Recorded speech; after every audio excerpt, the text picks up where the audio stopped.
All right, in 3, 2, 1, let's go. Hello, folks. Welcome to the Weekly Spinner Rack. Looks like we've got a bunch of people in the chat room already, so that's great. My name is Chris. I'm going to be your host today. We're going to go through a bunch of comic book reviews from the week. We're going to go through a lot of interesting industry news. We're going to even take a look at a sort of weird hybrid comic book that I just came across that I made when I was 10. It's terrible. I think you'll love it. Let's take a quick look at who's in the chat room. Give some welcomes to the early birds here. We've got folks like Drew. I see Andrew, Big Gay Dave, Jim Mahfood. Jim, I've got some news of yours right up top. But let's see. We've got Gantris, All Lucky 7. Hello also to Dave Wright and Sir Mr. Howell. Hello to Arturo Luke. Marvin Nations here. The Cthulhu Loser. That's a funny name. Adrian K. Alex Sovich. Tit Goblin. Joe Dent. Fernando Cruz. Let's see, we've also got Gregory Stickley. Hello also to Christopher Allen, Meow Nian, Void Coupon, Dark Taboki, Kason Stagal, Brian Reagan, Keith Stoll. Folks, I can't keep up. It's wonderful to have you all here. Hello to, this is awesome. A lot of new names, and that's always great to see. Also got a lot of classic folks that are always present. It means a lot to me. It really does. I love that we've got a good bunch of folks here to start the show. I think this is going to be a really fun one. I've got more news pieces than typical. I've got something like 10 news pieces to go through. Got a good hefty amount of comics, and then I always like to do artwork while I'm working on just sort of going over the news and riffing on that and talking with all of you. I thought today I would mess around with some Screentones. So I've got got my little knife. I've got some different Screentones, and I thought it would be kind of fun to cut some of those out and paste it, and just something a little bit different. Anyway, so we've got some good stuff today. We've got some really interesting, different stuff. Let's go ahead and start with some of the reviews. It was an interesting mix of comics, some that I really was into, and some that I was like a little disappointed by. So let me give you my sort of thoughts and recommendations. We'll see where you are and see if this helps. First up is Amazing Spider-Man, issue 900, Legacy style. They're saying that if you add all of them together, they're at issue 900. And it's a big, thick one. I will say that. It is a big, thick story. It's by the new writer, Zeb Wells, who's been on the book for like 5 or 6 issues. While John Romita Jr. does the cover, the interior art is done by Ed McGuinness. And I have to say, I hadn't seen Ed's work on anything regularly lately. He's evolved a bit. This does not look like the stuff I'd seen him doing on books like Batman, Superman, or Hulk, and things like that. I mean, it's still noticeably his, but I like his art quite a bit. Obviously benefited by some nice inkers, but there's a little more gentleness as compared to some of the harsh musculature I feel he used to do. This is a good standalone story. It's a good classic, Spider-Man up against basically the Sinister Six. There's a few twists to it, not just one twist. There's a few twists to it. It keeps it interesting. Let's see. McGuinness has been the main artist on Jason Aaron's Avengers run. Interesting. Yeah, no, I like it though. I liked it quite a bit. I thought that this was a lot of fun. This is a big issue. And, appropriately it harkens back a little bit to some of Spider-Man's past. A lot of his supporting cast is here. People that have been in the book for a long time. There's sort of a new villain, but one that's manipulating some of his old classic villains. So I think it's a good sort of look at, it's not too nostalgic, it's just that it mines a little bit of that legacy, that history that Spider-Man has. I found it very satisfying, honestly.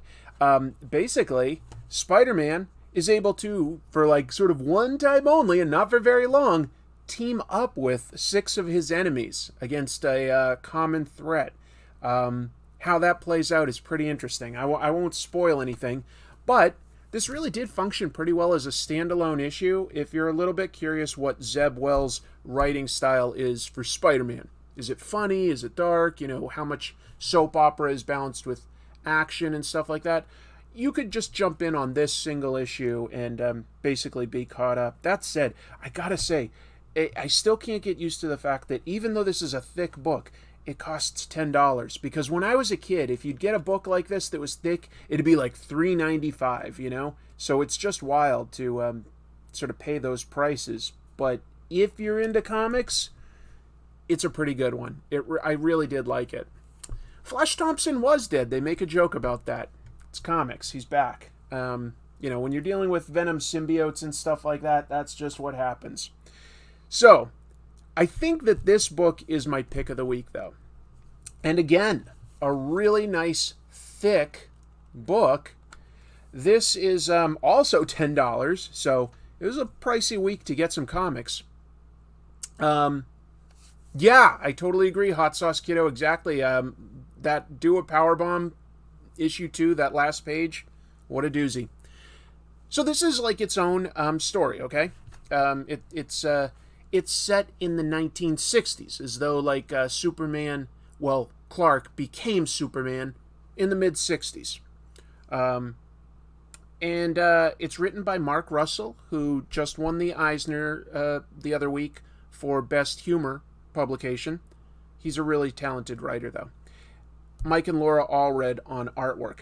And at first, when I saw, like, you know, this cover, the title Space Age, and you get like a little bit of a prologue where Earth is being destroyed by fireballs and stuff, and Superman and apparently his wife Lois and their kid are just all waiting out the end of the Earth. And I was like, oh, is this going to be maybe a book about climate change potentially, or something along those lines? No, not exactly. It's actually a very much a Cold War sort of story where it's the threat of nuclear war, which is something we don't really talk about now compared to when I was growing up, you know, very, very young. But in the 80s, we absolutely were still like thinking the bombs are going to drop someday and that's going to be it for everybody.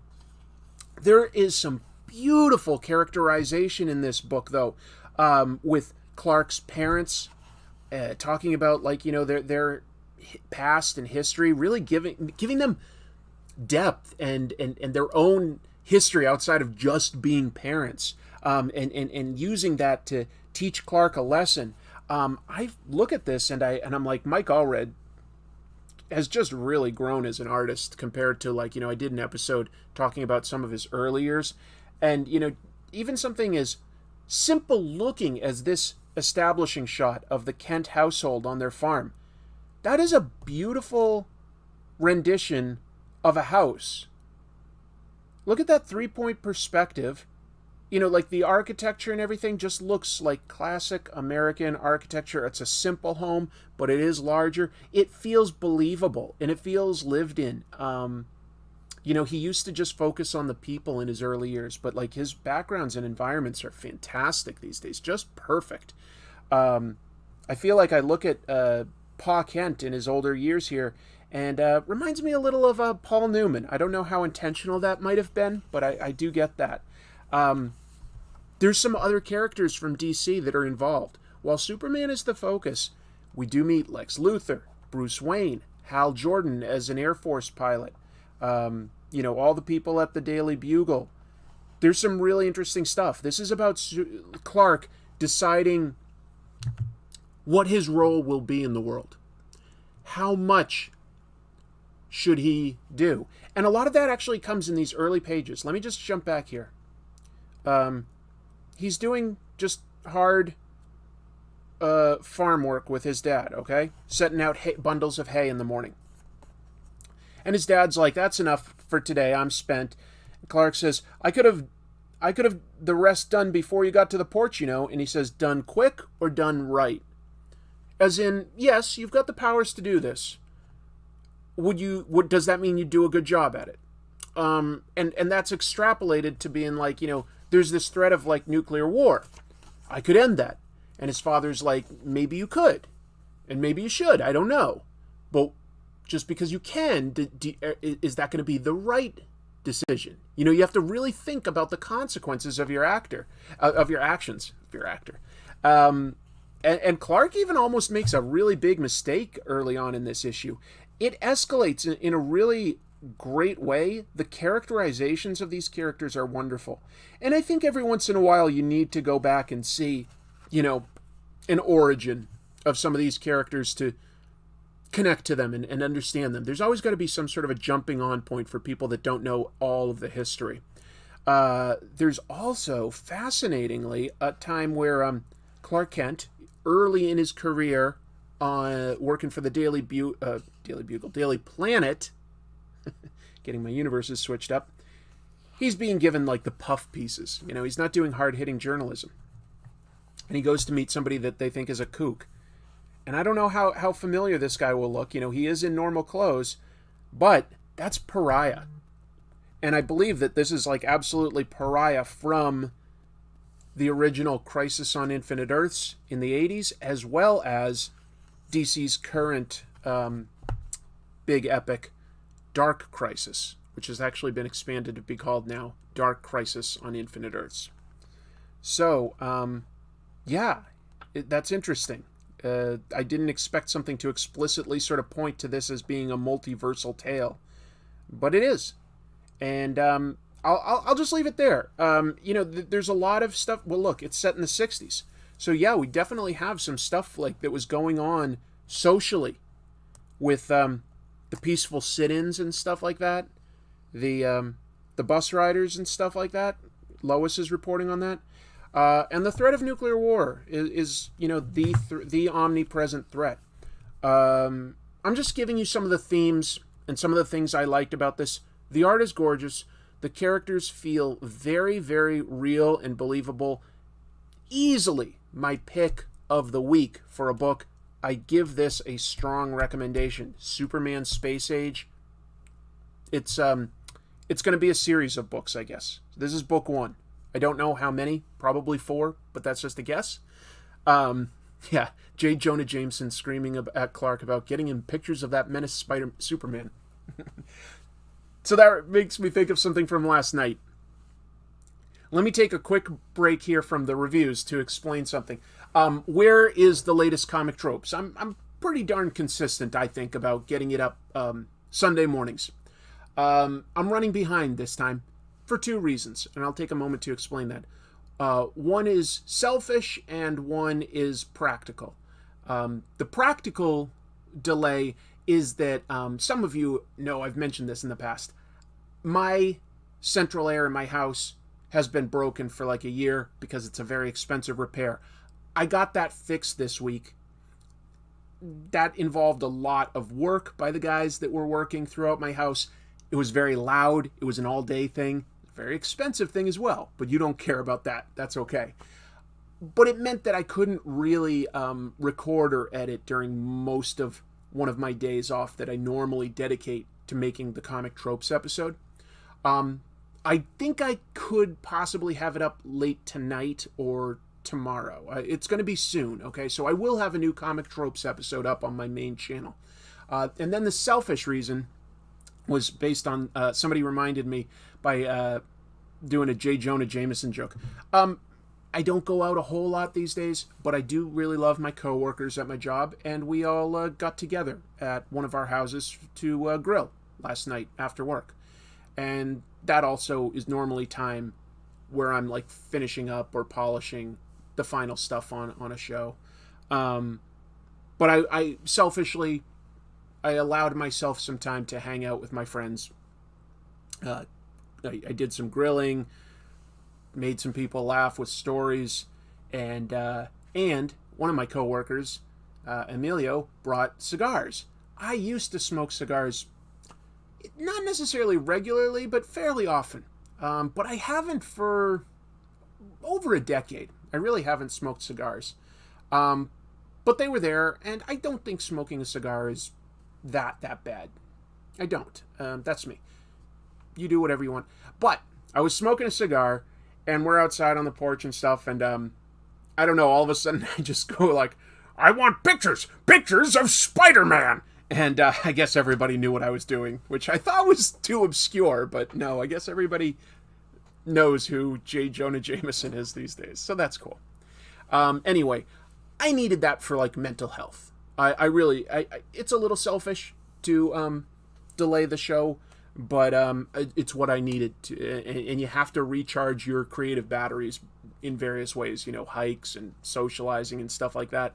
There's just no way around it. So, a couple reasons why this episode got a little delayed, but I will get it out shortly, and I do think it's a really great episode. I do. Anyway, strongly recommend this book. Let's move forward. Here's one that some people might call, like, sort of mid-tier, or they might say, like, why does a book like this exist? Because it's a Wolverine book written by Larry Hama, set just before he originally took over writing this title in issue 31 back in, like,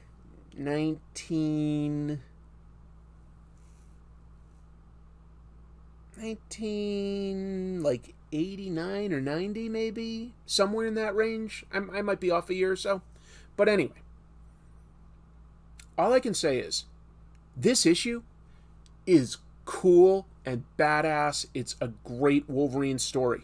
All you need to know at this point is he's operating under this sort of secret identity of Patch, which doesn't honestly fool many people, but whatever. He's Patch. He's on the island of Madripoor. Madripoor has, you see some fighting in action here. They've got a bunch of different factions all going after these escaped Russian mutants. These are some Russian mutants that have escaped their country to, like, raise their daughter, who's also a mutant, okay? They're on Madripoor. Wolverine ends up deciding to help them. But they're all being hunted by all these different factions, which includes the KGB, the Crown Prince of Madripoor and his essentially mercenaries, and the country's military, run by General McCoy. Plus a fourth party, like a mad scientist guy that wants these mutants. And Wolverine pits them against each other. If you've ever read Larry Hama's G.I. Joe, you'll know that he uses a lot of technical and accurate real-life terms for military maneuvers or pieces of history from different countries, either in conflicts or, special forces types and stuff like that. There's a lot of that in these issues. And Wolverine knows that he can't beat, like, 3 packs of armies. So he uses guerrilla tactics to pit them against each other and make them not trust each other. He gets them firing a little bit blindly. It's cool. This is a cool, action-y issue where, like, all the players have, like, lined up and it all just starts going to crap. It's also pretty badass. S.H.I.E.L.D. also gets involved. So there's a lot of good stuff going on here. If you want sort of a Wolverine story where you don't have to keep up with the current continuity, or if you ever enjoyed Larry Hama's writing in the past on either Wolverine or G.I. Joe, then I would recommend this issue. Wolverine is arguably overexposed, but because this isn't tying into anything else, it's just its own cool story, I like it. What? My wife is saying something about this coming weekend, Chris turns 34. I might turn a different age than that, but it is going to be my birthday on Saturday. Yeah. And I'm going to be working. But yeah, it's my birthday this coming weekend. So I keep aging. Here's Venom, which I want to like more than I do. I don't love this. I loved Al Ewing's writing on Immortal Hulk. Sometimes Ram V is writing this with him. Ram V wrote The Many Deaths of Layla Starr, which I thought was incredible. Brian Hitch is an artist that I've loved for a long time. I own an original piece of art from his run on The Authority, and I like all of these creators. This has a lot of big cosmic ideas that just it seems very disparate. This issue is bringing some of those threads together at this point, if you've been reading up to now. And it's interesting that, like, Kang seems to be... He's telling Eddie Brock that they become best friends, but I think he is lying. What happens in this issue? Like, basically, Eddie Brock is sending his mind through time into, like, other versions of the symbiote to try to save his son, who is currently being imprisoned. But all that's happening with another guy who can do the same stuff, another symbiote guy called Meritus. It does have a little bit of a cool cliffhanger where Eddie Brock realizes that this villain he's been after, a symbiote called Bedlam, is actually a version of him. But as to, like, whose mind it is and who's being controlled and stuff, that's still to be determined. But, you know, it doesn't have something at the heart that I can latch onto easily. It's supposedly, you know, Eddie Brock caring for his son. But because they're so separated and we see so little of Dylan for the last couple of issues, and they don't interact a whole lot, I don't really feel it. Joe Dent, thank you so much for the donation. The Hype Hippo is here. Hype Hippo, thank you. Look at that. When is Chrissy's birthday? Is it close to yours? Nope, Chrissy's birthday's in December. Venom should have stayed a straight-up villain. Maybe, but they turned him towards anti-hero so soon after he had been introduced. You know, he'd been out for like less than 2 years before they sort of did that. So he's been more of an anti-hero or a hero for way, way longer at this point. If they kept him as a villain, would he have been more interesting? I don't know, maybe. People like Venom, though, and I don't blame them. I thought that the Donny Cates run with mostly Ryan Stegman on art was pretty strong. I thought that that was a really good Venom run. I liked that. Yes, Black Phoenix. Eddie Brock did get god-level powers by killing Null. However, he then learned he's not the only one throughout all of time to have done that. There are other so-called Kings in Black. And so that's sort of the set of enemies he's going up against. We don't know a lot about them. That's everything from Marvel and DC. Let's move on to some other publishers here. I gotta keep this going. Gotta move. All right, we're at issue 16 of Radiant Black. Loving this series. Kyle Higgins as the writer, co-writing this issue with Joe Clark. Artist, the main guy, Marcelo Costa. And basically, at this point, 5 different Radiant Black villains are all teaming up for the first time. And they're all, like, having arguments about what their name should be. And, like, the main guy is like, you guys are all just working for me. I don't care what we call ourselves. You know, that's not important at all. Good drama between the guy who's currently Radiant Black, Marshall, and his best friend, Nathan, who was the original Radiant Black. Some great, like, weird action stuff where they find ways to hurt Radiant Black, like by messing with his sense of balance. And his powers are all gravity-based. If you have no balance, you really can't use your gravity powers. It's a cool little sci-fi idea to keep it all moving. The bad guys basically are doing things almost like a heist. And Radiant Black gets the crap kicked out of him in this issue. But then there's a cool twist at the end that there might be some other Radiant Black. And that might sound cliche. It builds up to it appropriately. Rock solid issue. I totally recommend Radiant Black. If you enjoy stuff like, you know, your Spider-Mans or your Invincible in the past, things like that, Radiant Black will give you your fill, but give you something new. So I like that a lot. The sticker and donation was for your birthday fund. Ah, thanks, Joe. That's really, really nice of you. I will I don't know, use it to get like a burger or something fun like that. Andrew Jefferson, new Ant-Man book was really good. Oh, really? He fights an evil window washer and evil trumpet player who are actual villains from the 60s. Highly recommended. You've interested me, Andrew. I did not hear about this. This is the first time I'm hearing about a cool Ant-Man book. Whoa, Phil Sagan also with a generous super chat that's really a super sticker. It's some sort of a dancing pear. Goal! Something like this? Am I the pear? I don't know. I'm just trying to have fun. Any trumpet player is evil if you live in an apartment. That's a good one. The Beowulf. I like that. And Marvin Nation just says, all window washers are evil. Oh, that's pretty good. That's pretty good. I can think of at least one heroic trumpet player. Wasn't Riker on Star Trek Deep Space Nine? Didn't he? Oh, he played the trombone, not the trumpet. He played the trombone. Yeah. Yeah, trumpets are evil. Al Ewing is doing Ant-Man Mini for his anniversary. I'm interested in that. If that's at my store, I'll pick that up like a week delayed, but I'm interested in that now. I like that. Moving on. Hey, just read Radiant Black, Radiant Red. Set in the same universe, different character, different powers, same sort of power source, powered mysteriously from a black hole. We haven't really gotten into how any of that works yet. That's still a mystery at this point. But powered somehow by a black hole. The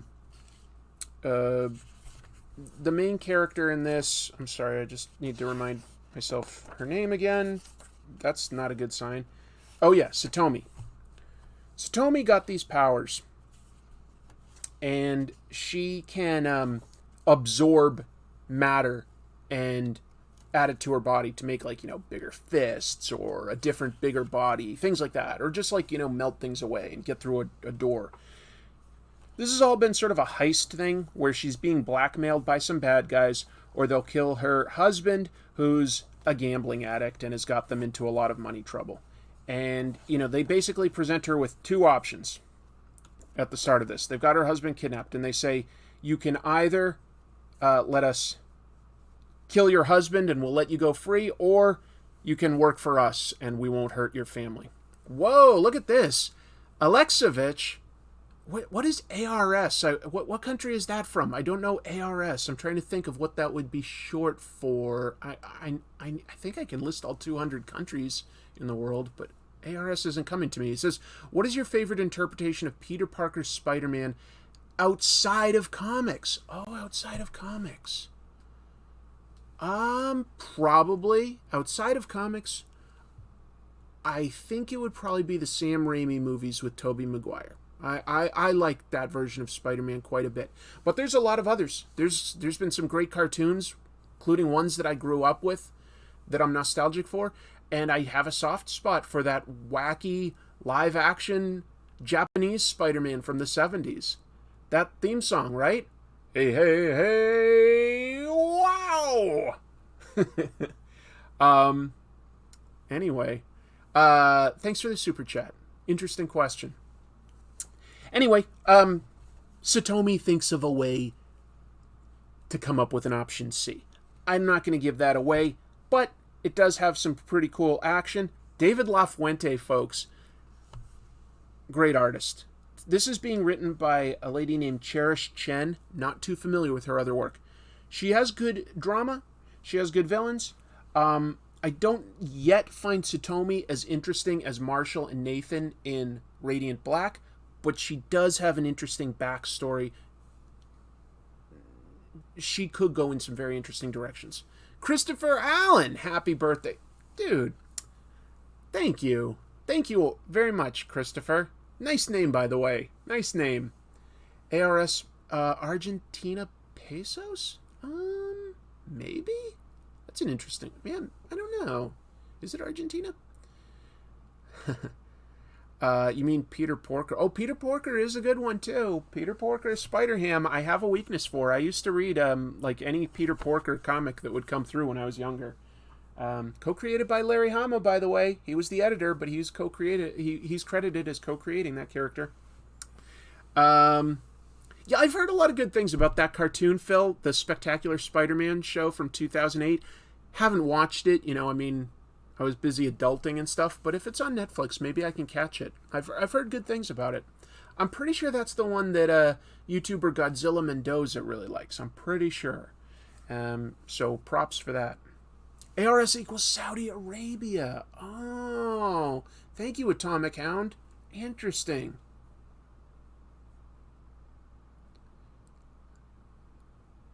Tent Ringer typed out Larry Hama, but it is pronounced Hama. Japanese. Anyway. Atomic Shane. Wait a minute. Shane? My local comic store that I go to is called Atomic Comics, and the guy that runs it is a guy named Shane. So I don't know how long you'll be here, Shane, so I wanted to show you. But if that's you, which I think it probably is, I'm drawing something for your store's birthday.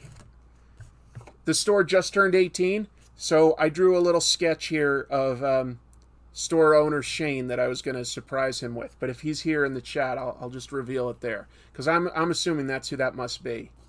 Nice of you to drop in. If either way. Oh, it is Argentina. Lovely, lovely. Thanks, Alexovich. I appreciate that. PS4 Spider-Man. Good call. That is a great, unique version of Spider-Man. That is really good. I love the mythology in that. Like, the interpersonal relationships with him and May and him and MJ in that game are so, so strong. I can't wait to play more games in that universe.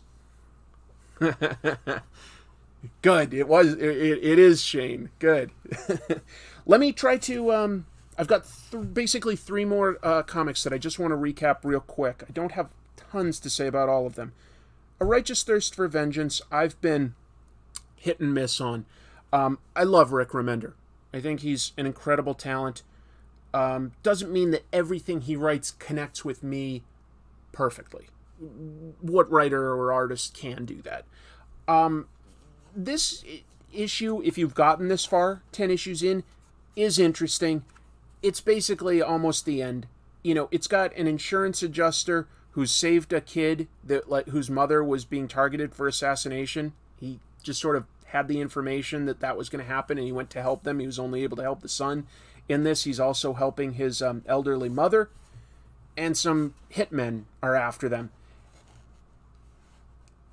The artist, Andre Lima Araujo, I'd love to know where he's from, does do some cool action shots here. The pacing and the shots kind of remind me a little bit of a John Woo movie. I'm talking the stuff from the 90s that's badass, like Hard Boiled. It's good action. Gantris with a super chat saying, "Happy early birthday, Chris. Thank you for all your content, hard work, and dedication to your craft." No, thank you for watching. I wouldn't keep going if you all didn't sort of watch and respond and stuff. I'd be shouting in a vacuum. Eventually I'd get bored. So thank you all for the support. We all love the medium of comics, no matter what. Some of us like different things. I like all sorts of comics. Thank you all. Anyway, cool action. I thought it was done, so I'm not going to show you where it goes, but it does say that there's at least one more issue coming. Series finale. So I guess next week is some sort of a finale, or maybe an epilogue or something. It's decent for sort of an actiony thing, but I have to admit that when I read this, I'm like, well, they've clearly drawn this guy to look like Benedict Wong. It feels more like this is a screenplay, that this is a pitch for a movie. Andre Lima is Portuguese. Well, he's very talented. He is. He's very talented. Let's see. Something is Killing the Children. I mean, at this point, if you haven't read it, you've probably at least heard about it. It's made a lot of waves. Writer James Tynion won an Eisner this past week, right? I think just Best Writer. And he's writing a lot of books. But this is good. This is really good. This is one of the better Something is Killing the Children arcs. Where Erica Slaughter is being targeted by her organization because she's gone rogue. She's got a fellow hunter who's at least at her level of skill, but he's a little bit not all there. hunting her down. Okay, so that's a threat, like, to her life, to our main character's life. Meanwhile, there's, like, Erica is in a strange town trying to save kids in the general population once again from an interesting monster. And this monster is badass. It is so cool. As compared to just sort of like a black spidery shadow, this thing, where's a good shot of this thing? Yeah. Okay. So, like, bipedal, like almost like a human, right? Huge eyeball in the stomach, and then the head can split open almost like the Demogorgon from Stranger Things. Nothing Oedipal about this. It's good. It's really cool, folks. This is badass. And look at how good the art by Werther Dell'Edera is. Tynion needs to add more action into this comic, because how badass does Erica look here doing a flying kick? If you've ever liked Buffy the Vampire Slayer, but were like, what if it was a little less jokey and a little bit more scary? Honestly, that's sort of Something is Killing the Children. It's a little less jokey and a lot more scary. It's cool. It's real cool. Marvin Nation with a super chat saying, happy birthday, Chris. Please use this money for comics. I would love to do that. I would love to do that. Thank you. Thank you. I will do. And John Dorsey saying, oh, hi. You caught me contributing to your excellent comic stream again. Speaking of comic streams, I have to use the restroom. Why would that be a comic stream? Is it really funny when you go to the bathroom? I guess I did tell a pretty funny bathroom story a couple weeks ago, so that's possible. Thank you, folks. That means a lot. Eyeball in the stomach is Lovecraftian. It is. It is. Anyway. Last book that I really have too much to say is also set in the universe of Something is Killing the Children, but is following, like, it's almost like an anthology story following different hunters and different monsters. And this guy is called Edwin. He's been sent to observe and report on a boys' camp where people are talking about a monster existing. And the house basically wants him to determine whether or not that is true. Because Edwin, he's at least written to be on the spectrum. Autistic on some level.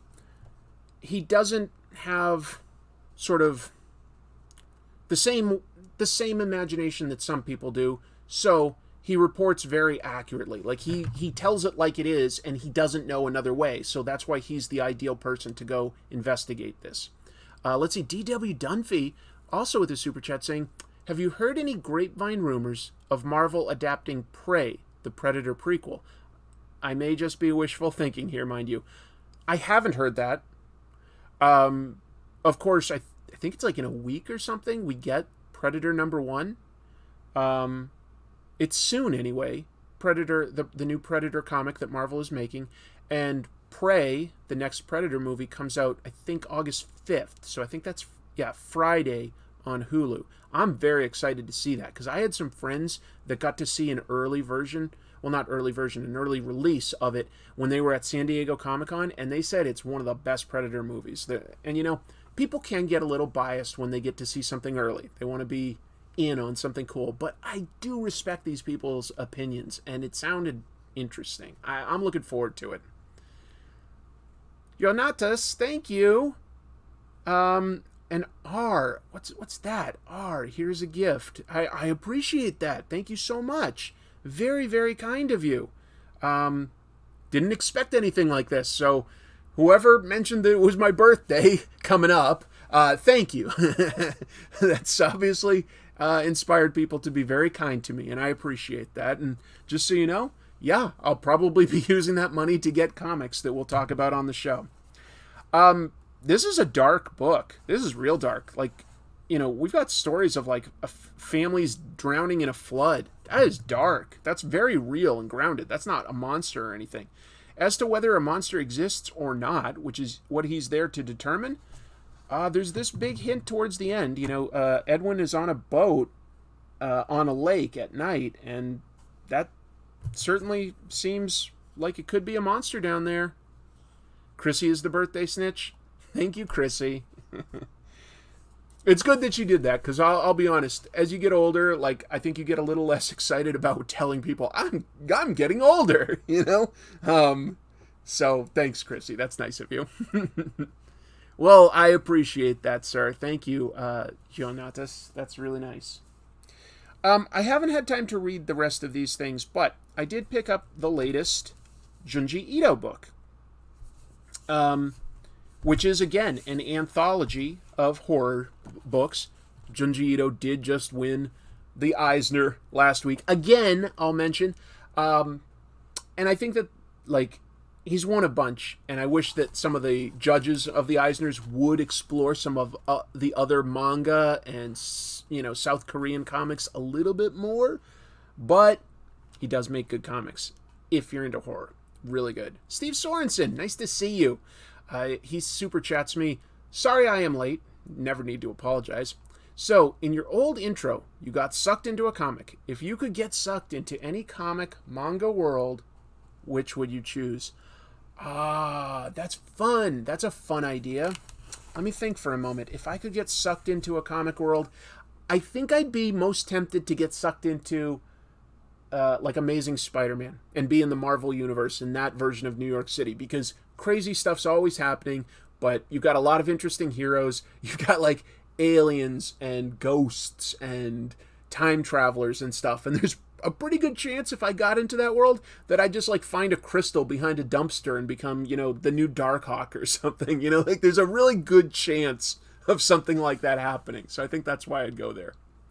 And RG with a super chat saying, put this towards the beer fund. Happy birthday, pal, and thank you for being you. Well, thank you. Thank you sincerely. Sincerely. Would it be the world with 8 billion of your sisters? No. Anyway. One thing I wanted to point out about this, I'll just open to a random page. Ito's work has gotten a little more refined, I've noticed. And I don't know, maybe if that's a product of, because of his success, maybe he has more assistance, or if, you know, he's simply evolving. It's probably a combination of the two. While it's definitely his, I just feel like it's a little less scratchy than it used to. But it's still like he's got an eye for really weird, gross stuff. You know, just like lots of body horror. Things falling out of people's ears for no reason.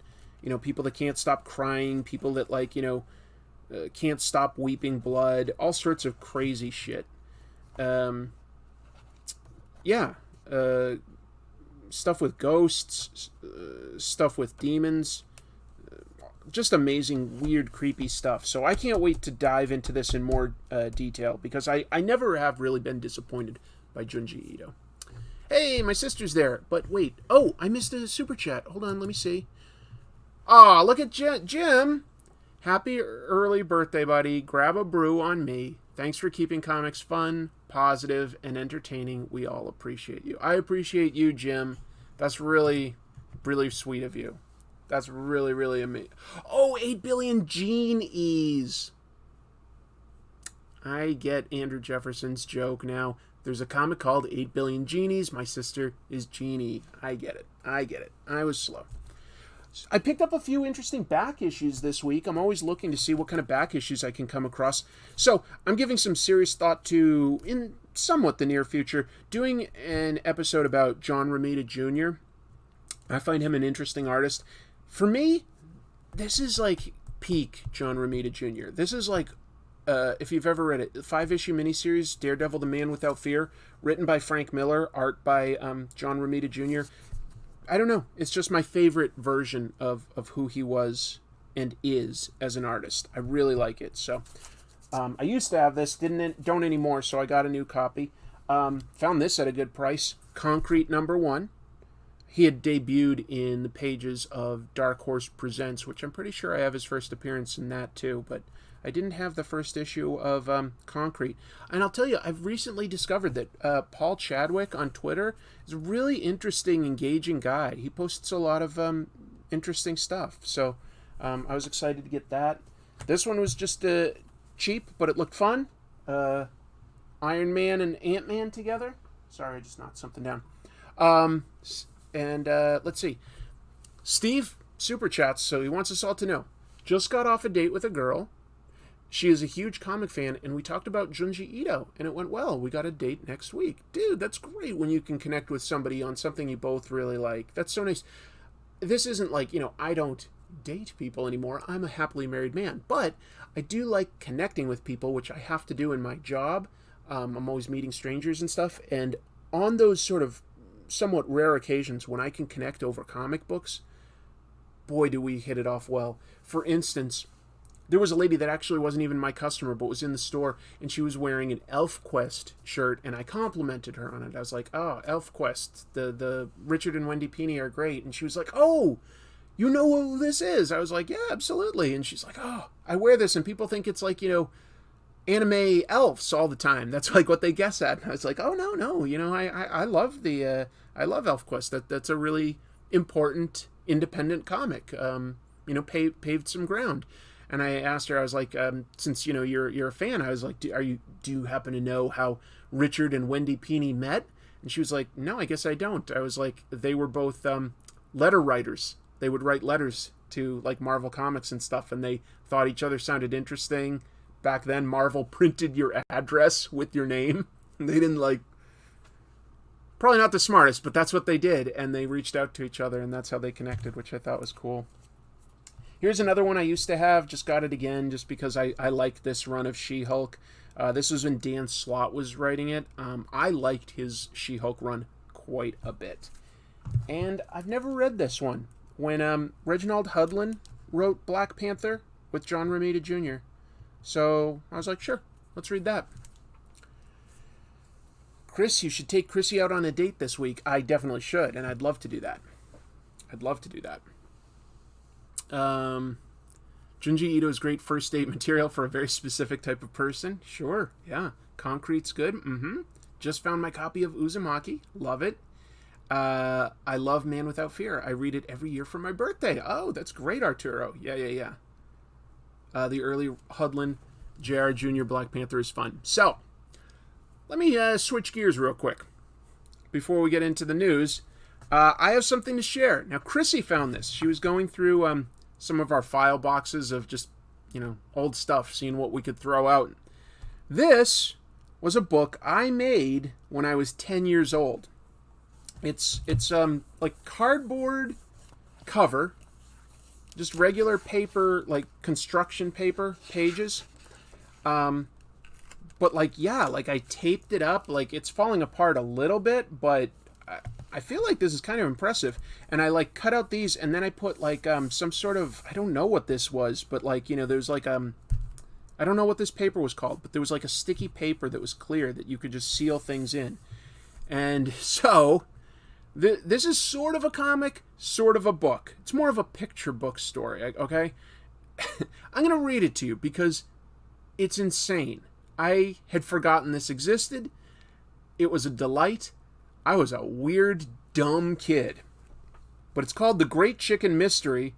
And, wonderful sense of layout here where I put this magnifying glass just here on the left. Not big and prominent, no good big visual. It's just a bunch of letters and this tiny little magnifying glass. Contact paper, everybody knew what it was. Thank you, folks. Thank you all.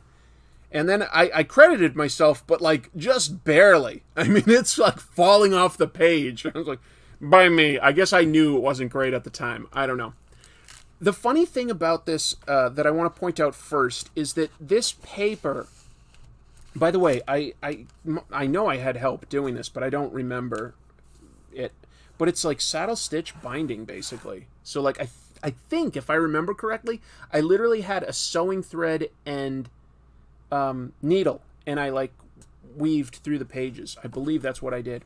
But this paper, for some reason, as it's gotten older, has become semi-transparent. So you can see what's on the other page behind this, and that'll ruin it a little bit. You sort of have to ignore that you can see the other side.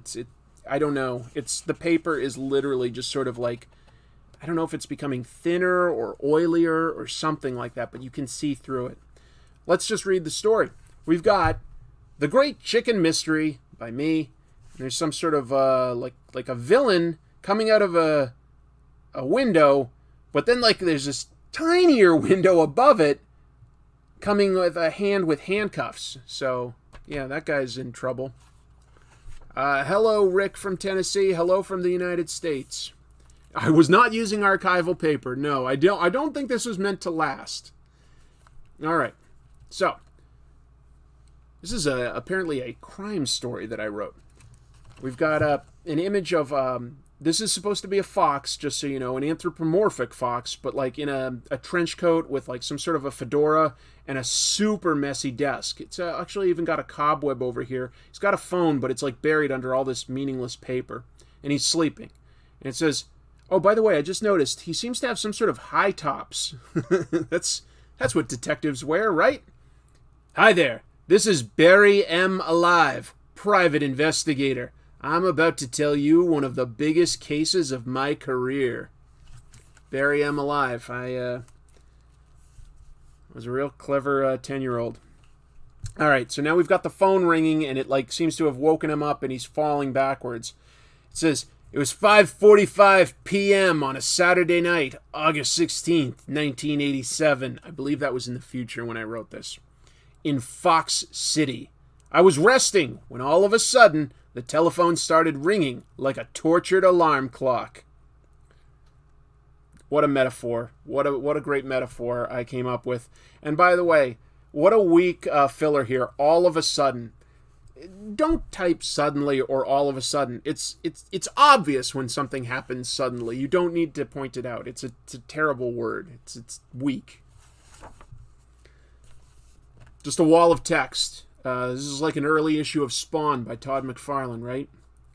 I picked up the telephone and the town mayor, always angry, yelled, Barry, please help Fox City. Somebody is stealing our basic food, the chickens. Fox City will starve without the chickens. Put whomever's stealing them behind bars in jail. By the way, private investigators, good at investigating, they can't put somebody in jail. But yeah, Fox City needs their chickens. Sebastian says, happy early birthday, Chris. I appreciate it. I feel like this is my birthday now. All right, so now we've got like a big image of this. I guess this must be always angry, although he sort of seems to have a smile, if I'm being honest, and some sort of a weird Jack Lord-esque pompadour. He's on the phone, and like, yeah, before cell phones, we would have like phones with like these cords that always got tangled up. And like, you can't see it too well, but his eyes are like half closed. Barry's are. He's like, this again? Doing a job? Oof. I was having fun napping. All right. I'll get the villain, Mr. Mayor, sir, I replied. The first thing to look for was clues. Yeah. Even as a 10-year-old, I understood that if you wanted to solve a mystery, you needed clues. And what's this? Feathers? Leading us across the page? To a hen house? Wow, now that's some clever storytelling. I went to the hen house and saw a trail of chicken feathers! Exclamation point. Then I took out my magnifying glass and looked at the feathers. They were the same feathers as the chickens who had been in the hen house. He needed his magnifying glass to be sure. It's like, feathers by the hen house. Time to figure out what kind of feathers these are. Oh, here we go. You can barely see this because of the page bleeding, but I'll try to describe and read it to you. The next day, this is urgent, right? The next day I followed the trail of chicken feathers. Good thing it wasn't too windy.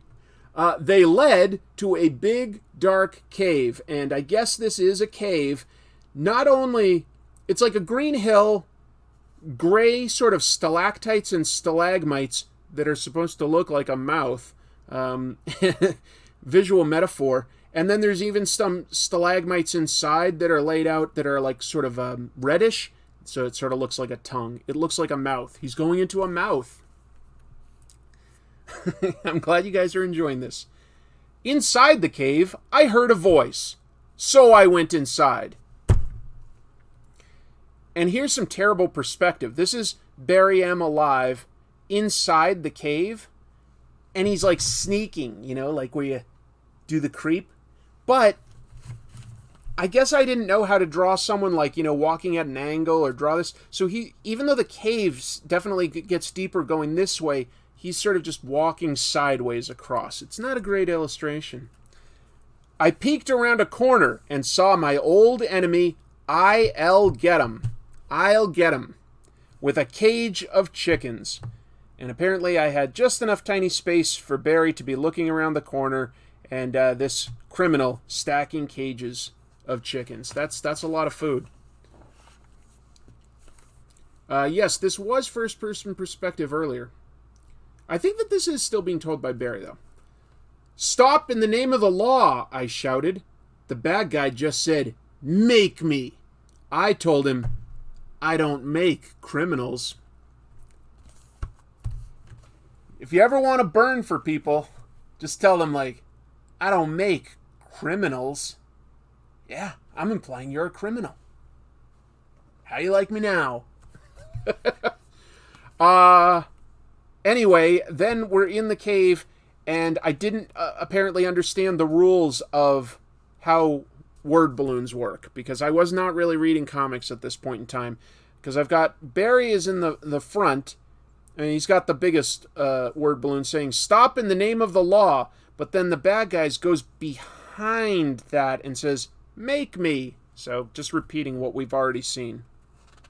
I do kind of like that Barry's hat has two little holes for his fox ears to stick through. Just, you know, oh yeah, that's definitely a fox. I don't make criminals. All right. So Barry is confronting the criminal. He says, then I pretended I was going to hit him, so the villain put his arms up to block my fist. I quickly got out some handcuffs and put them around his hands. He didn't see that one coming. He's like about to punch, and the criminal just instantly dropped to his knees and says, oh no! What a wimp. Some threat. This crime, just so you know, was like, they were like, Barry, the chickens are missing. You have to investigate. Okay, tomorrow I'll follow the feathers and arrest this guy. I don't know why they needed Barry to do this. This seems like something like basically anyone could do. You could have assigned the janitor and he could have figured this out. I'll get him was put in jail and the chickens were put back into the hen house with the with the unsaid, unspoken insinuation that they were all going to be eaten because remember, that's their basic food. But yeah, so there's the guy behind bars. There's no way he could slip through that. Later, I got a medal. Boy, was I happy. And the medal apparently is glittering. It says Fox City. Oh, and I just noticed that it's red, white, and blue. So, very patriotic. Oh, that's it. That is the end. Which is interesting because I clearly started to write "the" in big letters and then erased it. So it should say "the end," but maybe I thought I was going to do more and then just didn't. Just to recap, we're really stretching the definition of great by calling it the Great Chicken Mystery. I would say that it's more like the mundane chicken mystery. The chicken mystery that anyone could solve. Just follow the feathers. Follow the feathers. So, you have not missed news yet, Clay. I'm going to do the news. Oh, very French. That's true. What am I saying? But, yeah. Are the chickens anthropomorphic as well? I don't think they were. If I was to, like, remember, just because I think we're using Disney rules here, where, like, in the world of Mickey Mouse and Donald Duck, like, Donald Duck will still cook a turkey for dinner on Thanksgiving. There are still, like, animals for them to eat. They're people. They just are drawn like animals that are people. Take my money, says Andrew Jefferson. Yeah, see, just the chicken coop, the way I've drawn it, I'm positive that meant that these were small chickens, not humanoid chickens or anything like that. And there's tiny little crates here. There's not a lot of detail, but yeah, the Great Chicken Mystery. Thank you very much to my wife for coming across that and giving it to me, because that was a delight. That was a delight. Ed Brubaker has been real quiet since this dropped. Exactly. Yeah, I'm sure that, Chip Zdarsky and Ed Brubaker are watching this channel now going like, well, if he's not going to publish it, this mystery, methinks, could be quite the moneymaker. Oh, man. I am so glad I came across that, because I don't think I kept a whole lot of things from, like, that point, like, my childhood. I really didn't.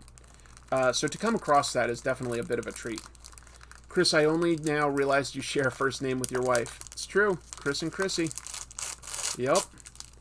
I produced a Godzilla comic book when I was 10. This book is much better. Well, if you're ever curious what else I did when I was 10, I produced let's say it was like 60 pages, a 60-page Transformers comic book. I did an episode where I reviewed the first 30 pages of it. Because 60 pages just seemed like way too much to go over. But, yeah, it's a trip, man. It's a trip. So let's play with some Screentones while I do some news of the week. How's that sound? I think that sounds great. You could probably rework it into a BoJack Horseman spinoff. Maybe. Neil Gaiman wants to do the psychological reinterpretation of the Barry M. Alive character. The amazingly adequate chicken cluck-up. You guys are geniuses. I've not seen Chris so negative on a book before. Would be entertaining to see that side come out in the reviews.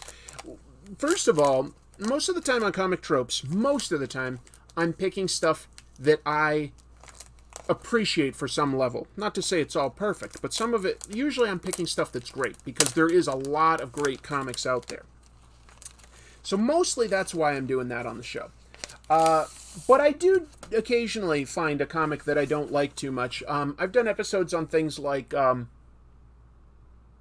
me think, Civil War 2.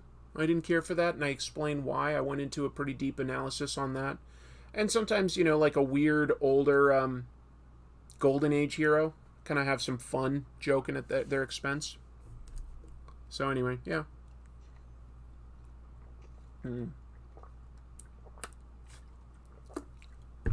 Just hydrating myself.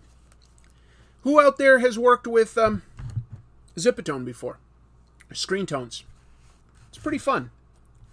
I like it. Basically, there are companies that will produce all sorts of these tones. It's on a paper that has like some stickiness on the other side. So you sort of cut out the area that you want to have over a character, and you basically almost paste it over them. It's a little hard to describe beyond that. Actually, you know what? I think I want a slightly darker one now that I'm laying that down. Yeah, I'm going to find a way to make this fit. Let's see.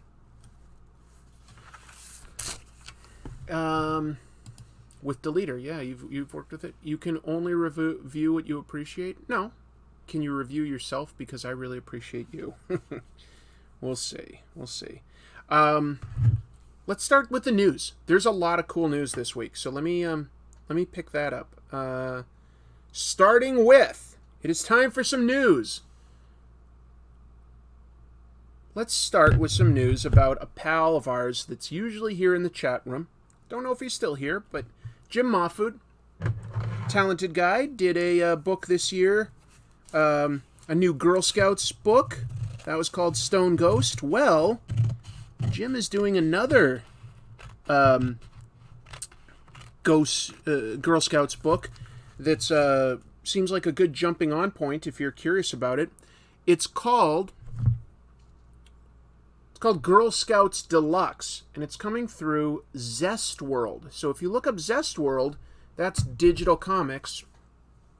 And he's formatting it sort of like the old-fashioned 14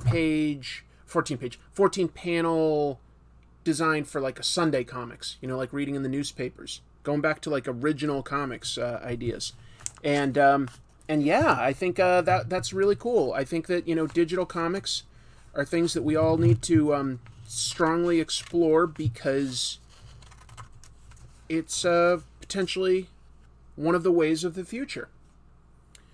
So anyway, we've got Zestworld. I'm not super familiar with Zestworld, but I thought that sounded interesting and cool, and figured that it was worth passing on, especially because Jim is often kind enough to be here in the chat room with us, which is just kind of cool, because sometimes he'll give us a professional's perspective on things. And I appreciate that, and I appreciate Jim. He's a nice guy. The reason I'm sort of cutting roughly the shape of this gorilla is I want to save some of the bits of this screen tone, because you never know when you might need just a little snippet of it for something. So, yeah, anyway, just potentially saving some of this. I remember reading a sort of biography about the Ninja Turtles creators, Eastman and Laird. Now, to add to their black and white books and give it some production value, one of the things they did was add screen tones.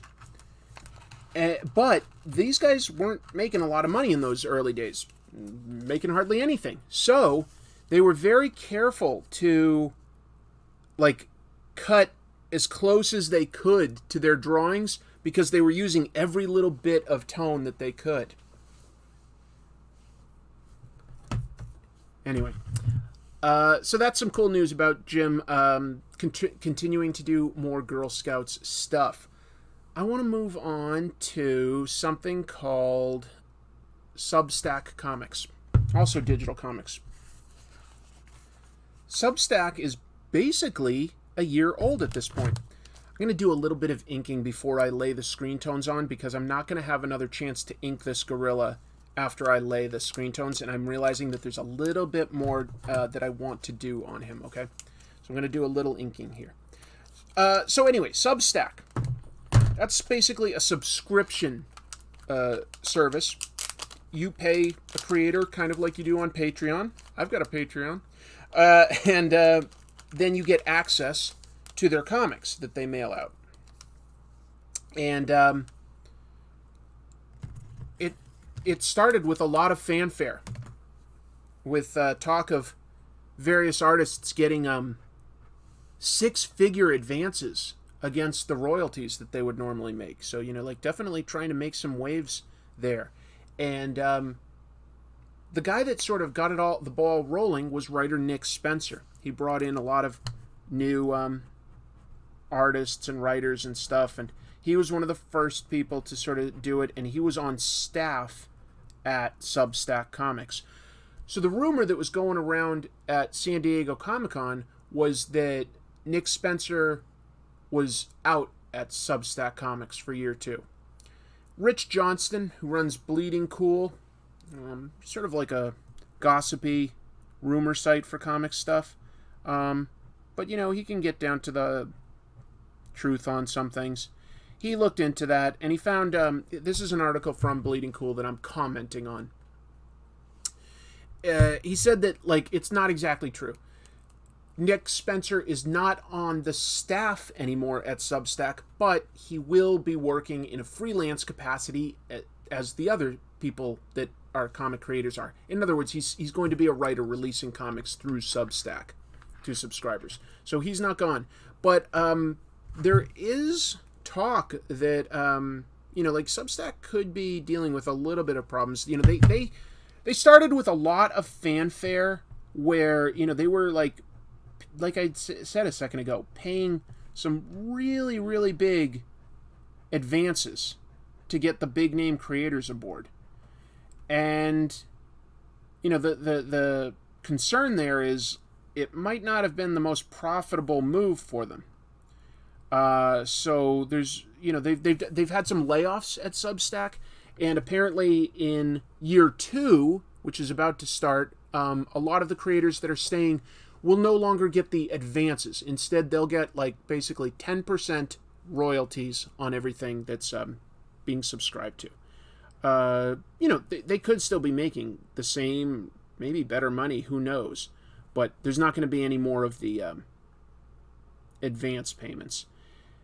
They also don't really have too many new names to announce joining in year 2. They do have Kelly Sue DeConnick and Matt Fraction, and those are big names, but that's about the only ones I came across. So, yeah, I don't know. I'm all for industry disruptors. I am. So, I'd love it if Substack works.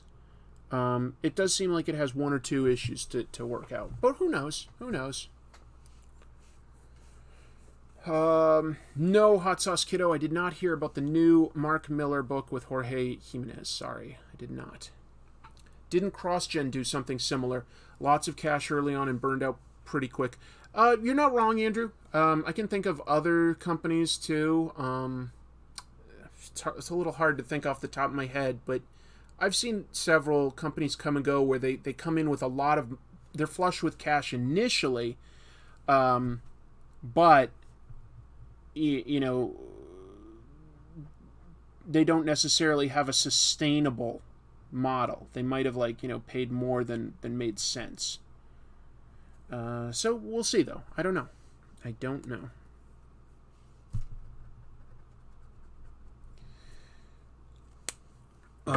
Does anybody here read any Substack comics? Dreamwave.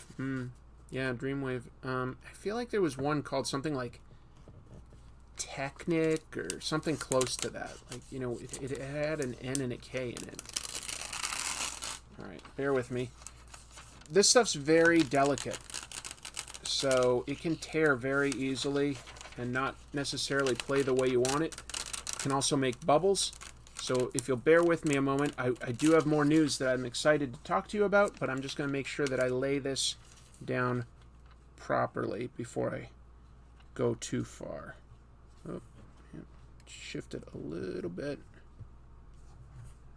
Tug it down a little bit. And that will work. So now I sort of get it in place here. Push it down, get rid of the bubbles and stuff, and then I can start trimming it up and stuff. But it gives it some texture and depth in a very quick, easy way before you have to deal with all sorts of weird digital colors and stuff like that. Whoa, shit. See? That's how easy it can tear. Let's get that down. Anyway, Chris, you're a treasure as well. Might be old enough to be my father, but sexy enough to be Mahfood's daddy. I think Jim and I are about the same age, somewhere close. There wasn't anything at Substack that I was tempted to read. Okay. If you've got the white scraping tools, lots of cool effects you can do. I don't really have any good scraping tools. Let me see what would happen if I tried to scrape with this. It's not really working. It just gives me it's like nails on a chalkboard.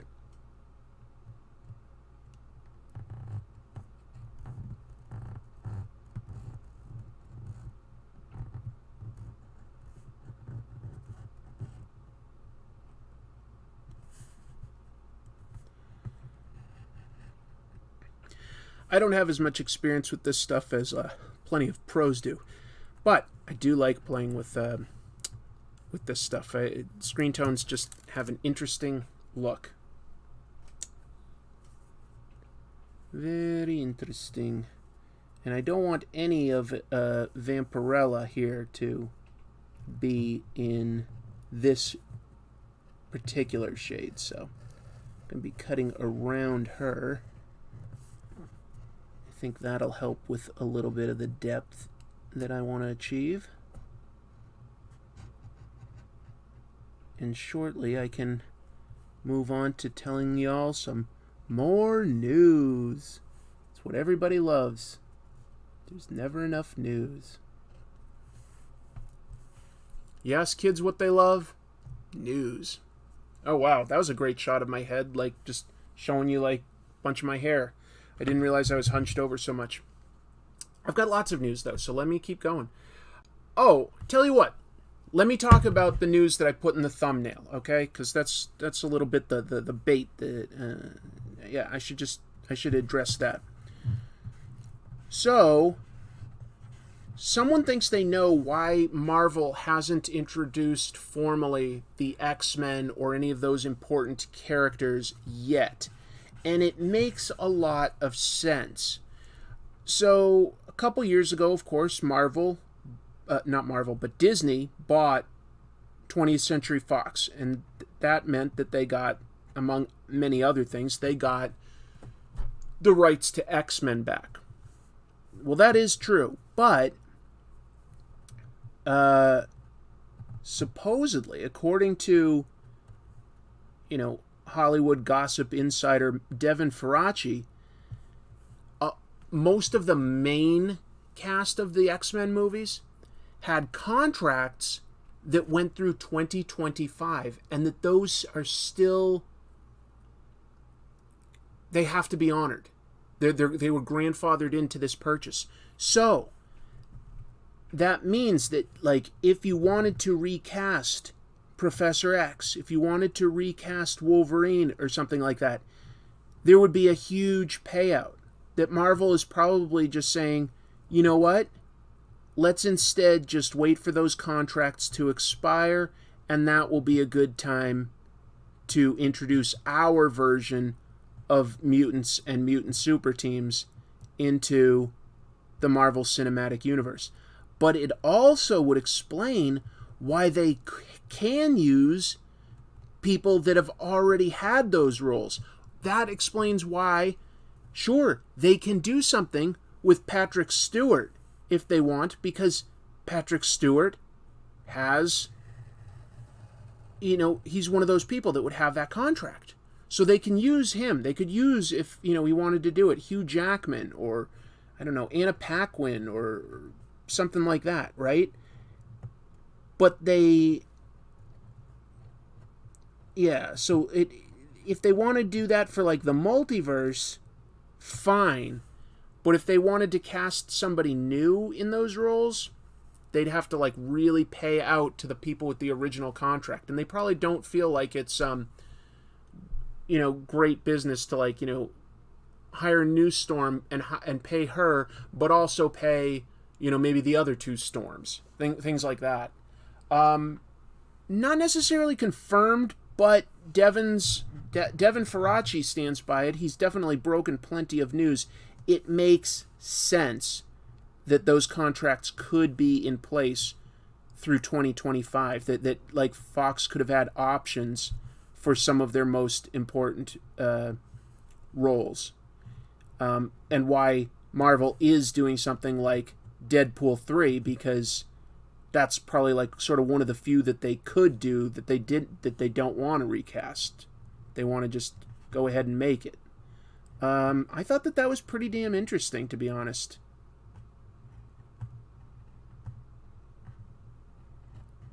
What do you think? Do you think that there's truth to a rumor like that? Or do you think it's... No, Marvel can do whatever they want. Disney can do whatever they want.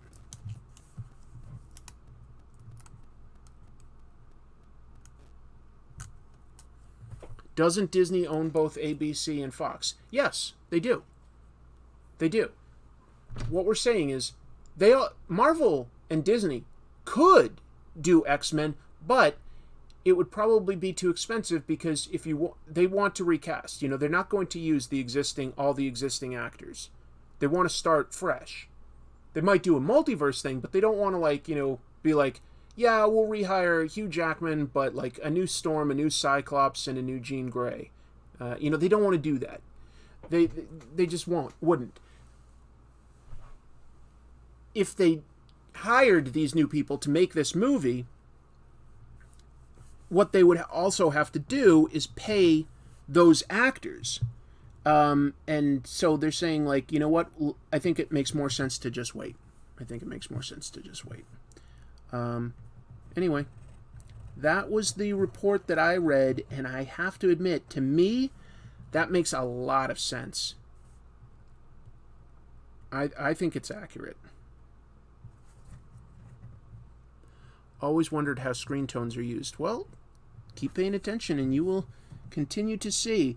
The trick with them is that they can be kind of brittle and act a little bit funky, which is why so many people just do digital stuff now. But it is kind of fun to do something so hands-on.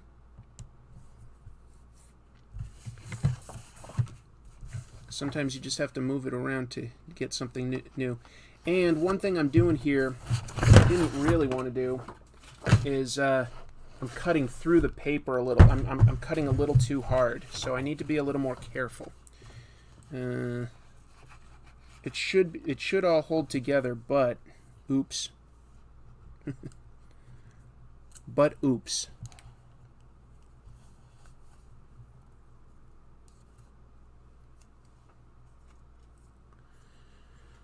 Danny DeVito for Old Man Logan. On the subject of X-Men, I was wondering if you had any suggestions for a good spot to start reading. Yeah, there's several good spots. I think that you can't go wrong, honestly, with like Chris Claremont's writing. He and John Byrne definitely had a great collaboration, but he also worked with guys like Dave Cockrum and Paul Smith. A lot of great comics that Claremont wrote that have been collected into trades and stuff that are pretty easy and accessible. I also happen to be a really big fan of the Grant Morrison run on New X-Men. I thought that was really good X-Men. Those are two of the points that I would consider jumping on. But if anybody else has recommendations, this is the kind of thing to jump in. I love it when people ask questions like that so that, different runs can get recommended.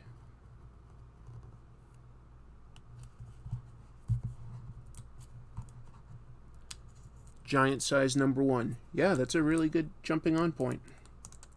Yeah, exactly. Just before Chris Claremont, actually. Giant size X-Men #1. Len Wein.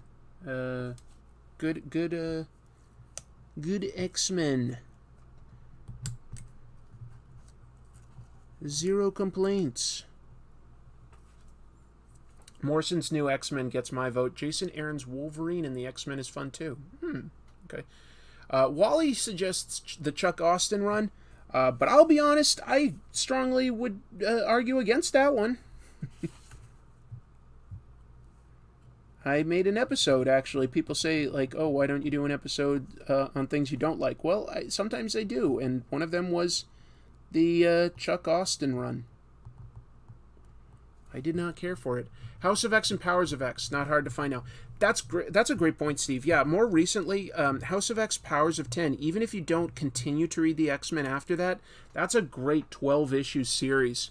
It's a really cool X-Men story. Really good one.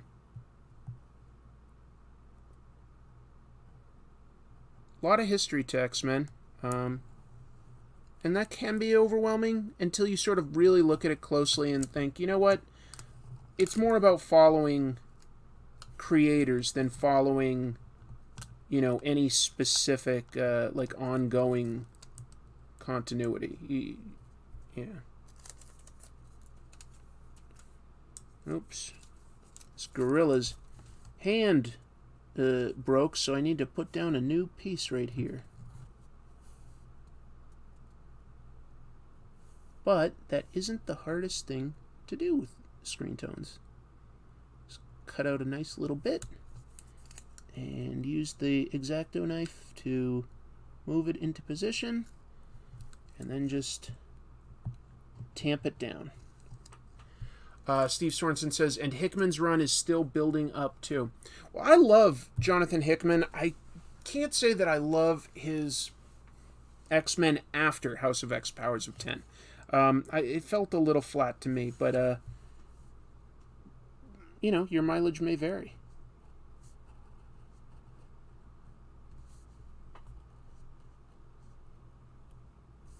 And that's a good thing. Everybody has slightly different tastes.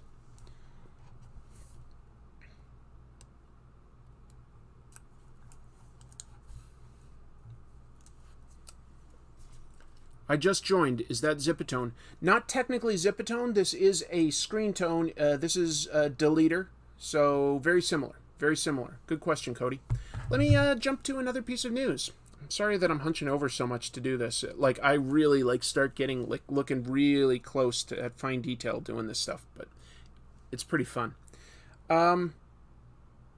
Here's one I'd love to spread the word on. I don't know how many people know about LibraryPass. If you're here in the US, we have access to something called LibraryPass. And that is access to reading books online. LibraryPass has an app associated with it called ComicBookPlus, which you could probably guess is to read digital comics. They have a lot in their inventory, thousands and thousands of titles. And this is stuff that essentially is free. The library is free. Now, to use Comic Book Plus, depending on where you are in the country, there may be a very small annual fee to access it, just to keep some of the infrastructure running. But I did not know about that until today when I was looking at news articles and stuff, and I found that they have had a lot of success in the last year with Comic Book Plus, this app through the Library Plus, LibraryPass. So this is cool. So far, we're just halfway basically through this year, and they found that they have had people use the Comic Book Plus app to download comics more than twice as much as they had in all of the previous year, 2021. So it is exploding. Lots of people are discovering how easy this is to use, and I think that's cool. Joe Dent, a super chat, asking, Chris, how are you finding it now that you have your heater fixed? Glad you got it done, mate. Not a moment too soon. We had a heat wave this past week. Every single day was in the mid to high 90s. That was pretty rough. Finally, we got our everything fixed, and we have air conditioning as of Friday. That was the last day of this heat wave, but I'm sure there will be others. Doesn't seem like that's stopping anywhere anytime soon. I am so grateful. It's like how I'm grateful for my health ever since certain health scares. I'm grateful for comfortable air conditioning now that I have it, because I know how miserable it was without it. Oh my God. I would never wish that on anyone. Like a lack of air conditioning in temperatures that are getting into the 90s. It's tough. It's really tough to deal with.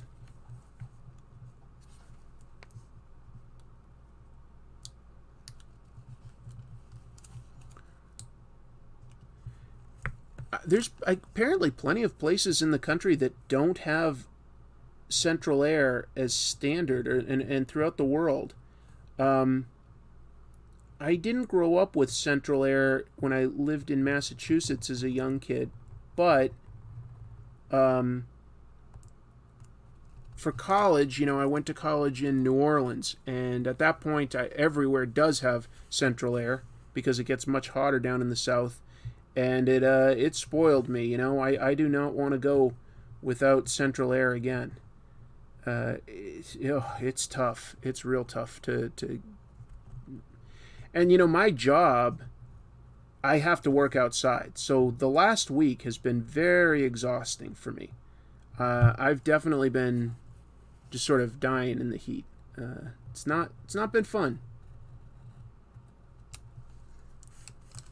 Not been a fun week, but thanks for asking. Try living in Louisiana. I did. I lived there for 4 years. That's what I was just saying.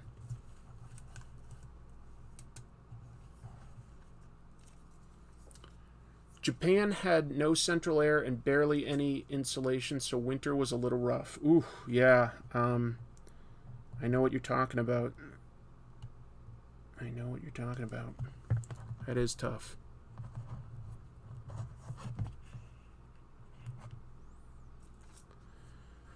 (115 degrees Fahrenheit is about 46 Celsius.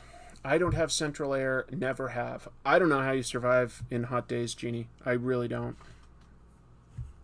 I just hate how it feels without air conditioning.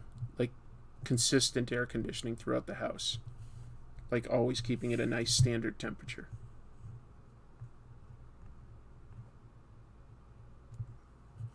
But maybe you're just tougher than me. Could that be that my sister's way tougher and cooler than me? Probably.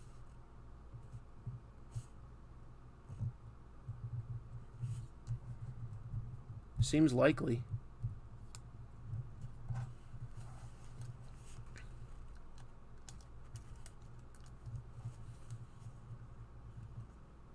Let's get this angle. I'm going to cut across here and across here. Daryl Grant, Chris, not to be nosy, but did you get your AC fixed for under the quoted $20,000 estimate? Technically, got it fixed for $19,000. The issue was not like a simple one. In addition to the heat pump, the part that blows the cold or warm air, we needed a whole new furnace system to operate it. It was just time to get that upgraded. The house was old enough that we needed that. So that's basically why it was so expensive for us. Whatever. We saved up for like a full year, just managing with no heat or air conditioning, and we made it work. And I'm just glad that that's done. It was it was not fun.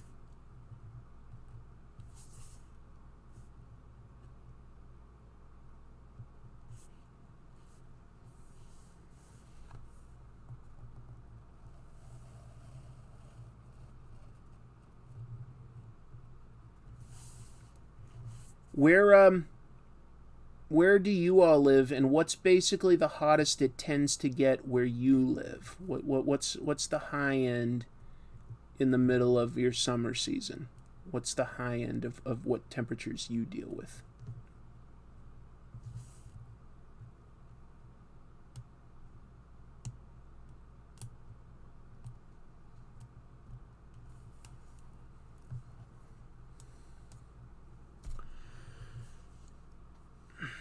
What is that gray film you're cutting? Yeah, sorry. I guess people jump in and don't always know. So, it's called Dell'Edera, which is a brand that makes Screentones. This is a Screentone set. In Japan, they have literally thousands of patterns. It's not as easy to get that here in America, but with the invention of online and stuff, you can. And it's really interesting to play around with. It gives you just access to a quick way to give things texture and depth. Maybe not that quick, actually, but it's a fun sort of manual process. Just like if you were hand lettering a comic, you gotta kind of respect the hands-on tools, I think, and I like working with stuff like that.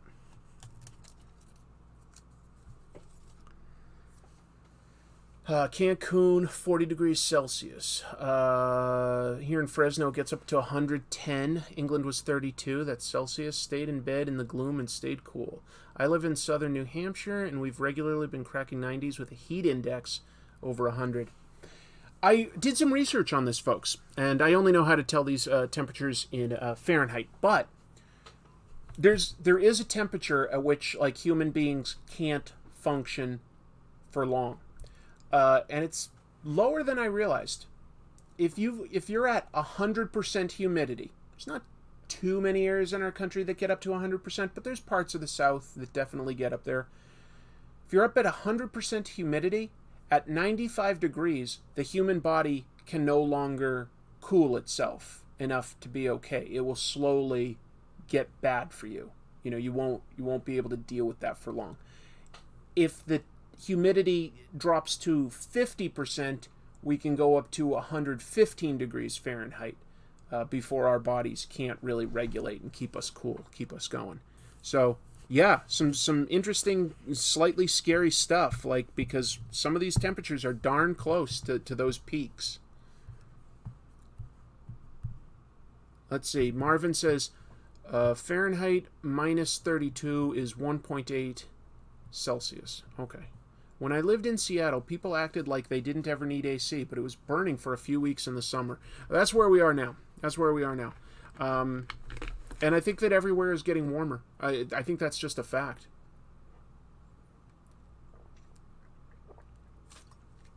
I mean, let's see. Sunday, yesterday, I was working and outside, and the temperatures were in the mid-90s. The day before, actually, is an even better example. Temperature got up to 97. Don't know what the heat index for, like, what it felt like, but it probably felt like a little over 100. And I drink a lot of water. I carry around a water bottle about like this big all day. And it's demarcated with like where you're supposed to be every 2 hours. It just helps keep me on pace. And I went through more than like one full thing of this and only like had to go to the bathroom like once, I think. It was weird. I was like, oh, wow, where is this all going? You know? It was intense. It was intense. I don't love that. It doesn't feel comfortable. And, you know, there are people that do much harder jobs than mine, like doing much more physical labor in that kind of heat. You know, people that are like paving roads or moving pianos, things like that. Like, it's really impressive. Putting tar on a roof, right? So props to them for toughing it out. I feel like that those jobs, they should be paid more. 100-year-old non-air-conditioned studio currently. It's insane, and technically my province is subarctic. Whew. Spidey Stop Motions. Just wanted to say I appreciate the work you do. I feel it. Thank you. Appreciate that. Earth is apparently spinning faster too. I'd have to read that one. I don't know about that, Neon. That's interesting. If so, I'm sure that it's very small, but I know that small on that scale can be important to us. You know, I just sometimes feel bad that like some of the problems with like the environment are going to have to be solved by the next generation. You know, I wish my generation, like Generation X, could have contributed more to making the world a better place than what we came into it as. It's just sort of the ethics that I use when I go camping, for instance. You know, you leave the park ground better than what you found when you came in. And I want to leave the world better than when I came in, but I don't think that's likely to happen. And that does disappoint me sometimes. I don't know. I don't like shifting the buck and making it someone else's responsibility. But realistically, if somebody's going to solve this problem at this point, you know, it's going to be something like, you know, Gen Y or younger. Why did I choose Seattle to live? Mostly for a job. My wife and I met when we were both working in D.C., but neither of us have family there. And I was offered a really nice job in the Seattle area. And my wife's family is from Seattle. So, since this new company would be like, you know, a raise, more responsibility, and they would pay to move us across the country, it made a lot of sense. And I'm glad that I did, because now, you know, we get to be close with her parents, and that's a good thing. Yeah, so that's what brought me across the country here. But personally, I would be very interested in living for at least a handful of years as an expat, like in a foreign country. That holds a lot of interest to me. I just really love traveling. I love learning more about like the world, and you know, I feel like, you know, I've only got this one shot on this little marble, so I want to see whatever I can see in that time. I just Japan specifically interests me, but I have some interest in like, you know, potentially living in a country like, you know, I don't know, Sweden or New Zealand or something like that. Those all interest me. I don't know if that would happen. Yeah, I did. Mianian points it out. Why did I move here? Hey baby, I hear them blues are calling, tossed salads and scrambled eggs. Mercy! And baby, I seem a bit confused. Yeah, maybe, but I got you pegged. Ha ha! But I don't know what to do with that tossed salad and scrambled eggs. They calling again. Yeah, I moved here for Frasier. Just being silly. Does it rain a lot in Seattle? More than some places. Maybe not as much as people might lead you to believe, but there's definitely sort of a rainy season. What it does here is it does rain a fair amount, but it tends to be like not thunderstorms. It tends to just sort of like sprinkle and have dark clouds for like an hour and then stop for like an hour or two and then start again. So it comes and goes, but it's not usually very strong. Come to Germany. I'd love to visit Germany. I haven't been yet. Hey, Chris, wanted to say thank you for your content. I also want to thank you for making the Discord. There are some good people in there like Marvin. It's a good place to share my art too. That's great. Yeah. I hope that people can use that Discord to share art and comic book memes or opinions on books. That's wonderful if you're able to take advantage of it. That makes me very happy. And yes, there are a couple mods there because I'll be honest, I don't understand Discord super well, so I'm not there a whole lot. I pop in and out, but I lurk more than anything else. And I'm really, really grateful that I've got people like Marvin Nation that, you know, I feel like I can trust and assign as a moderator to just make sure that it doesn't fall apart. It means a lot. And to anybody that I've assigned as a mod, if you ever feel like, you know what, I'm too busy or something, I want to step down, just let me know. I would never be offended. I do not mind if you ever just want to step down. That's fine.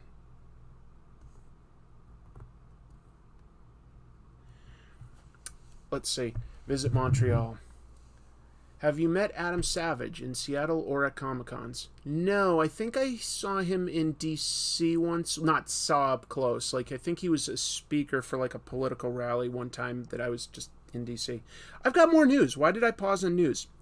Oh! A couple weeks ago, I talked to you about some Reddit comments supposedly by Marvel VFX artists complaining about how they were overworked and they did not love working for Marvel as a client. Well, Vulture actually went out and found a VFX artist who's worked for Marvel that was willing to talk specifically about what people's complaints are. So that article is out there on Vulture, but I'll just give you a couple of the talking points so that we can talk about it. I definitely recommend reading that article. Some of the things that they complained about were as follows. First of all, I think we all know Marvel makes 3 to 4 movies a year. That's a lot, and they're all VFX heavy, right? They're one of the biggest employers for visual effects houses. Because of that, the various effects houses all want the work, and what they do is they try to underbid each other. You know, and Marvel's happy to get, you know, whoever is offering them the best price. Like, that's just business. But here's what the effect of that is a lot of the effects houses will underbid, and therefore, in order to like actually make a profit, they can't put a team of like 10 people on a project. They have to put a team of, say, 2 people on a project. So they're understaffed, and those people are then overworked. That's just what's happening. And, you know, maybe that's why something like a union might alleviate some of that. Because I don't think, you know, like Marvel or Disney and stuff, they're a business. You know, they're just their responsibility is to make things at a profit. That's not an evil thing. That's what they need to do to stay alive and employ their people. But this specific effect here is that you know, they're paying companies such that the companies have to overwork people instead of like hire enough people so that they can make the profit. It's a weird cycle. There's a couple other issues with it. Let me get into that. Again, this person's anonymous, but Vulture's a pretty trustworthy source. Oh, geez. This person actually subscribed? Jesus.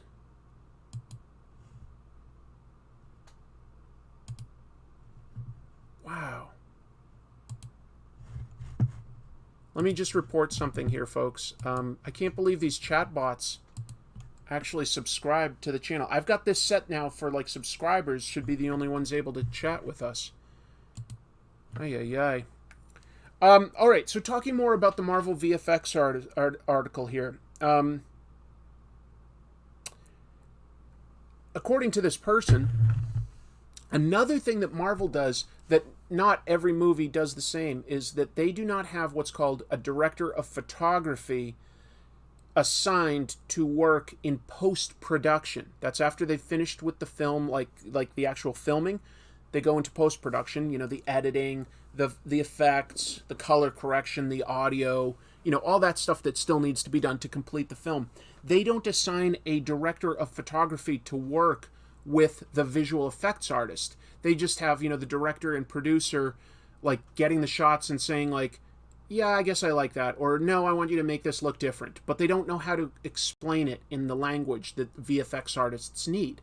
They should have a dedicated person that probably honestly like works across like all the Marvel movies, or at least a bunch of them, to keep things visually consistent. And he says that because of, like, part of the problem is that Marvel will hire a lot of good directors, good in the sense like they're good at directing actors, you know, getting a good performance, a believable performance. They're good at organizing people and a crew. But sometimes they've worked on pretty small indie stuff compared to the scale of a big Marvel blockbuster movie. And that means that they don't have the tools, they don't know how to talk to the VFX artists in terms of telling them what they specifically want. So a lot of the Marvel movies will ask for changes late in the game, you know, big changes. And that like just becomes a time crunch. And, you know, one of the issues there is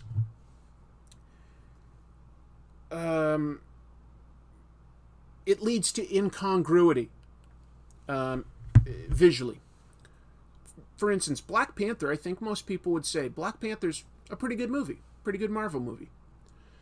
But the very final fight doesn't look great. You know, we even if we're not effects artists, there's just something we can tell that just doesn't look plausible in that fight with like Killmonger and Black Panther. It doesn't quite look the same as the rest of the movie. And some of that is because it was sort of like last minute changes, and the director, according to this guy, didn't necessarily know. They didn't accuse him on this specific movie, just to be clear. So I'm sort of insinuating some of this stuff. It's not like somebody's bad-mouthing Ryan Coogler.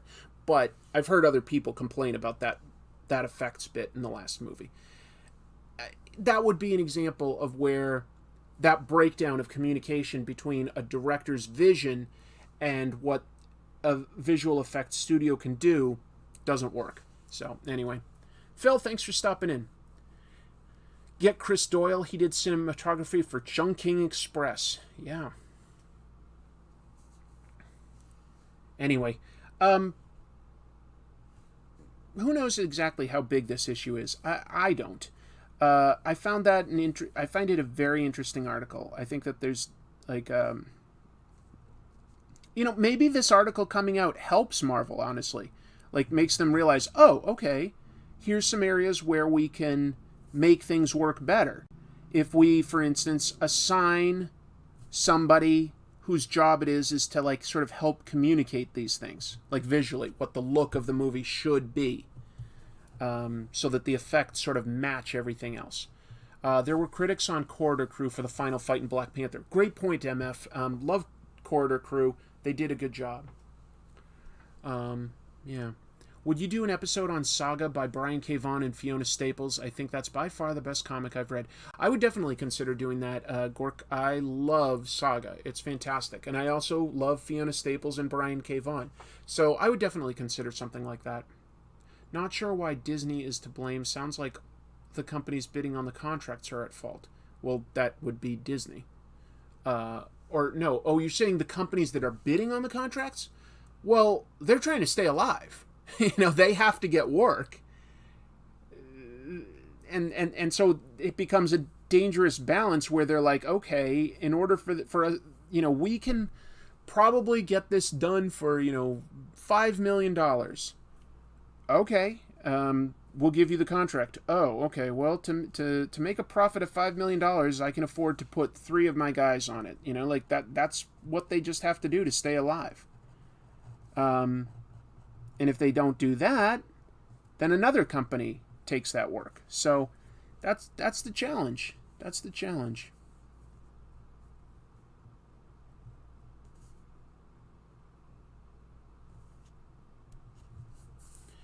And maybe both the VFX companies and Marvel or Disney, really, like reading about this, give that some serious thought and go like, okay, well, if they're like sort of underbidding to get the work, but they're like under a time crunch, so they're not necessarily always able to produce their best work, maybe we just need to take that into account and say like, have just some conversations. Go like, you gave us the lowest bid, but if you did it, how many people would you be employing on this? How much time do you think it would take? And those would just be smart questions to be asking up front when you're developing a movie adaptation of some of these comics.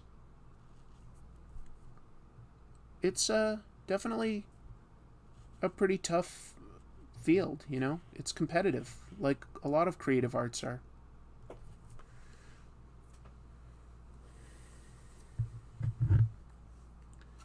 Let me move on to another piece of news, though. I don't know how many people will care at this point, but the CW for a long time had a cohesive superhero universe that they called the Arrowverse, because it started with Green Arrow. Then they added things like The Flash and Supergirl and Legends of Tomorrow and various other spin-offs and short series and stuff like that. Well, it's all coming to an end this year. CW announced, and nobody was really surprised by this, but they announced that The Flash will be ending this coming season. It will be its last. It will be the 9th season of the show, and it will be a 13-episode season. And with that ending, that is the last show that was still running set in that shared universe. Andrew Jefferson with a super chat. So all your CGI Stiltman might not look great. No, it might be a little shaky. Might be a little shaky there. Probably is the time. They had a pretty long run of like having a shared universe, especially when you consider that it was done on TV, not film. There is, of course, still the Superman and Lois show, which was originally a spin-off of that universe, but they sort of retconned that to say that it's a parallel world that is not sharing it. There's the Arrowverse does have their version of Superman and Lois that look and act the same and everything, but that's not the show. The show is its own thing. So yeah, The Flash will come to an end, and that will be it for the Arrowverse, at least for now. Anyone care? Anyone agree with me that, yeah, it's probably just time? Definitely curious about your opinions, just because it had been around for a long time. Had been around for a long, long time. Having a little trouble pulling some of this Zipatone off. There we go. There we go. CW-verse ending is good. All of those shows had more seasons than DS9, and that blows my mind. It's a lot. Aren't they doing a Crisis on Infinite Earths show? They already did. They already did Crisis on Infinite Earths with, Batwoman, Legends of Tomorrow, Supergirl, Superman was in it, Green Arrow, Flash. It was honestly pretty cool for a TV version. I thought that they did a pretty good job on their version of Crisis on Infinite Earths. It was, cheaper than, being completely accurate to the comics or what you could do with a movie. But honestly, I thought it was pretty darn ambitious for TV. And, they had some multiverse fun stuff, like, the Clark Kent from Smallville was in there, and Brandon Routh played Superman again. That was pretty cool. They did a lot. Who does the CGI of Infotron when he appears on your show? Marvin, I'm going to blow your mind. That's real. That's practical. Believe it or not, as great and incredible as Infotron looks on those rare times that he appears on my show, that's actually a real physical thing. That is not CGI. I know. It surprises everybody. Let's see. People like to trash on the Arrowverse, myself included, but it was a big deal back then. I remember being hyped by Flash Season 2 or early Legends of Tomorrow. I think that they did a lot of interesting stuff. They did. It wasn't always consistent, and probably all of the shows went on too long. Probably all of them did, to be honest. Probably all of them did. But there was some good stuff in it. Thoughts on issue 3 of 8 Billion Genies? Still haven't gotten a copy of it yet, unfortunately.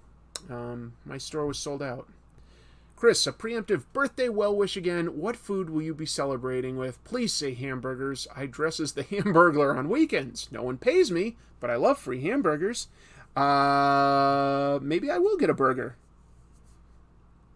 If I do, I eat them a little unique these days. What I do is I always get it without the bun. I don't get it with condiments. I might get a cheeseburger, but I have it either in lettuce or a bowl or something like that. That's how I get my burgers these days, just to have as few carbs as possible. But I love burgers. I'm American, aren't I? That's all we eat. Burgers and pizza.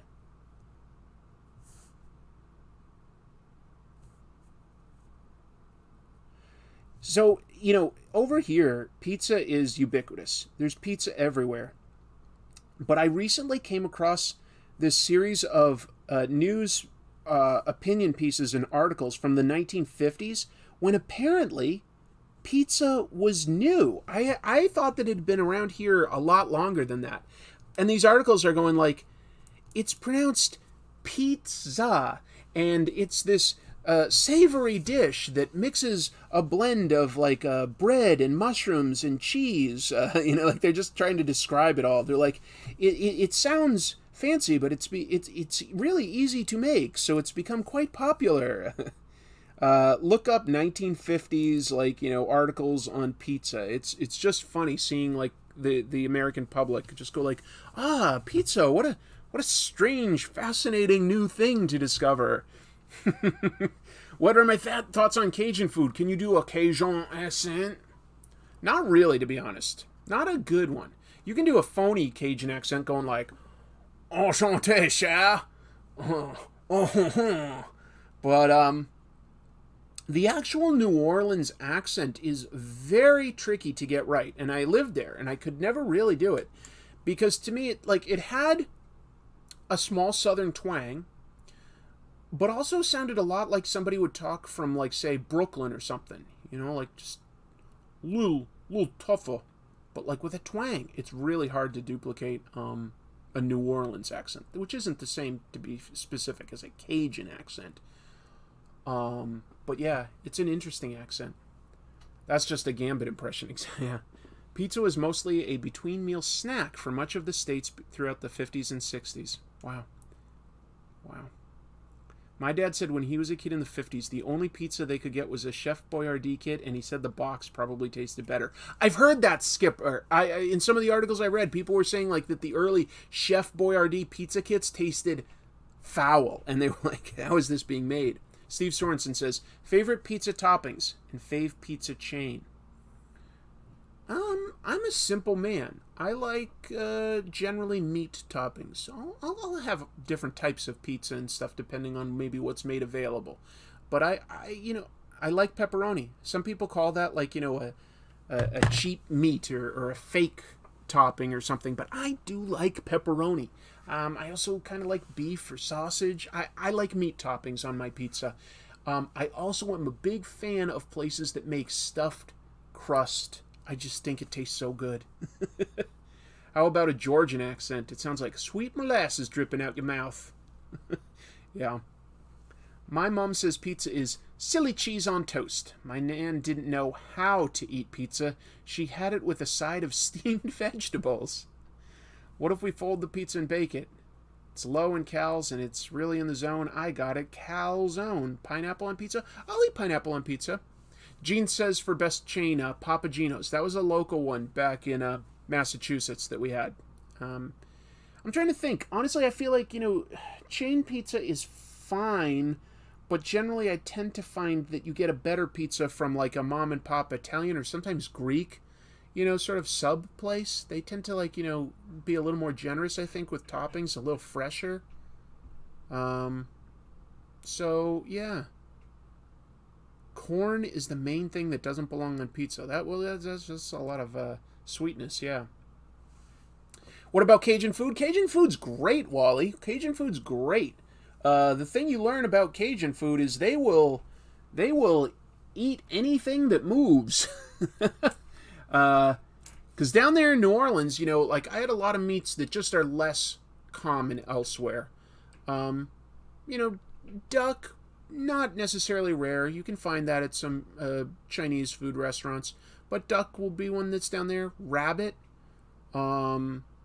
alligator. These are all things that I had down in New Orleans that can be fixed with sort of Cajun flavor. It's interesting, yeah. They'll eat just about anything that moves down there. I would absolutely try Brazilian pizza. Oh, yeah. A very important fact about pizza is that the Ninja Turtles enjoy eating it very much. That's Jim Mahfood. And here's the advantage of having a professional like Jim in the chat room, is he can drop that really obscure comic book trivia on us that most of us would never encounter. It's like, what? Wait, the Ninja Turtles like pizza a lot? If you say so.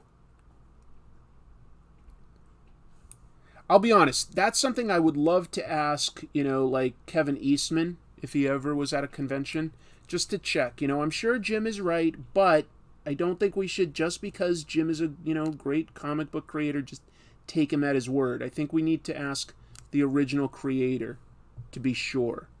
Do the Ninja Turtles, in fact, love pizza very much? I don't know. I appreciate Jim chiming in to give us information like that, but as to how true it is, who can say? Who can say?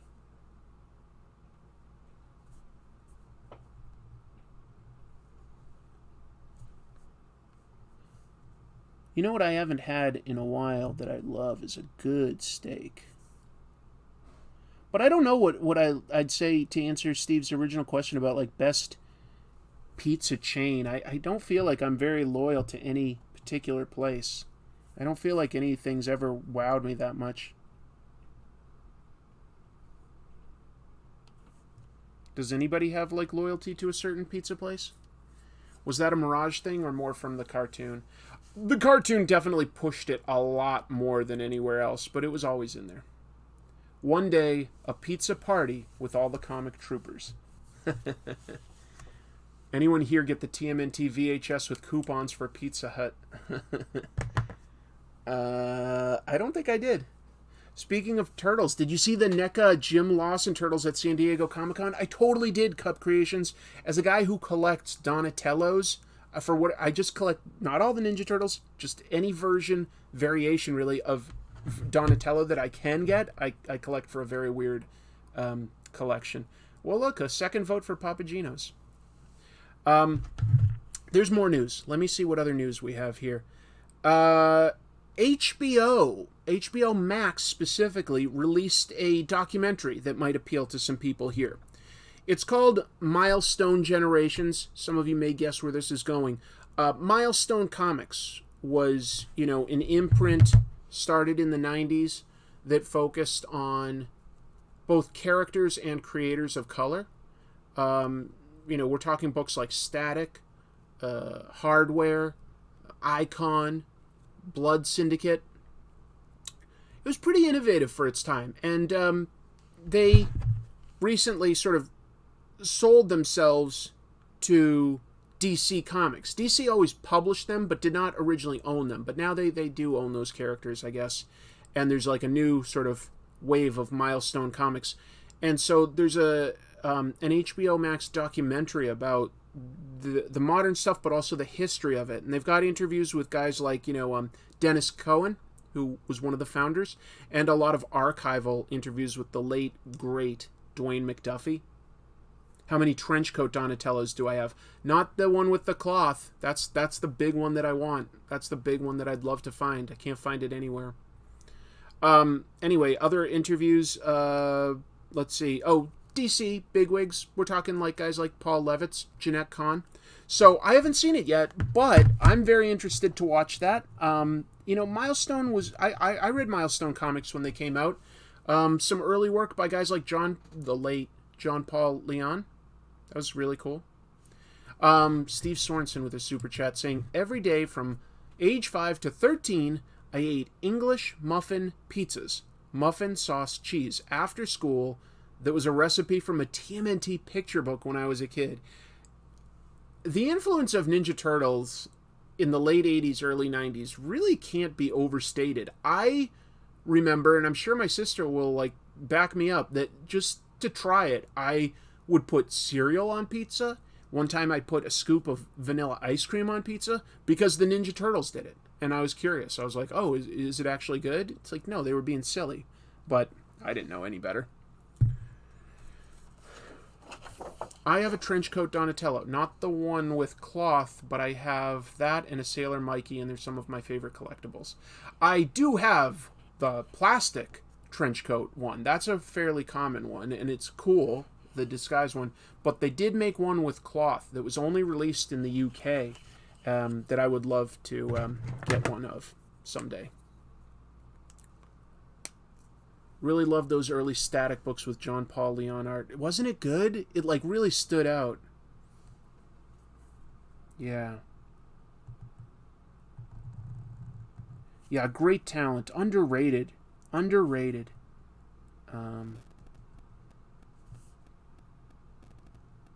Not something you can say for everybody, but I think John Paul Leon was underrated.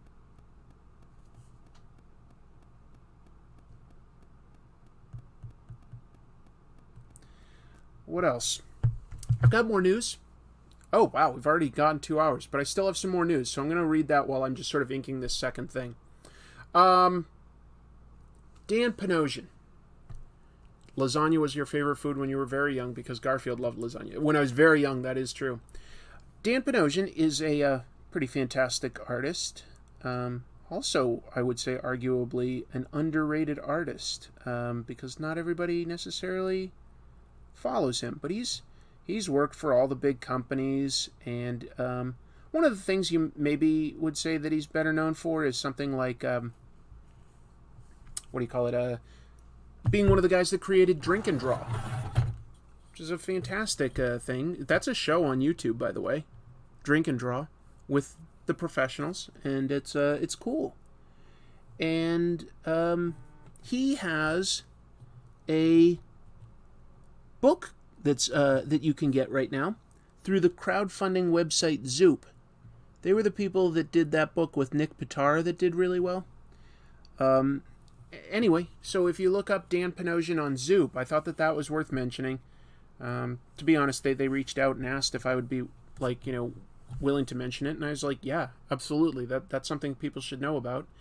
So yeah, it's already fully funded, but it's still got 24 days to go. He's got an art book that he's going to release. And if you're not familiar, look him up. Sometimes he goes by Urban Barbarian.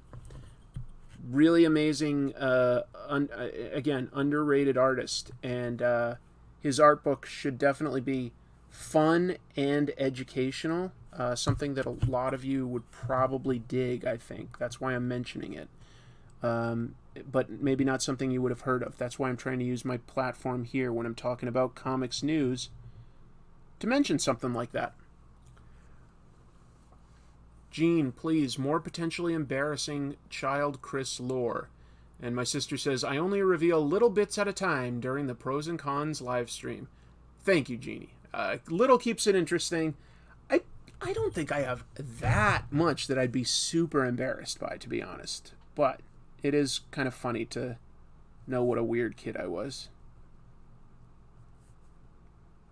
I wasn't a perfect kid. I know that I could, be a jerk of a brother sometimes, but I think my sister's a fantastic person, and Gene, I'm really grateful that you often drop in and watch these. It means a lot to me to just sort of know that you're there. It's really, really nice.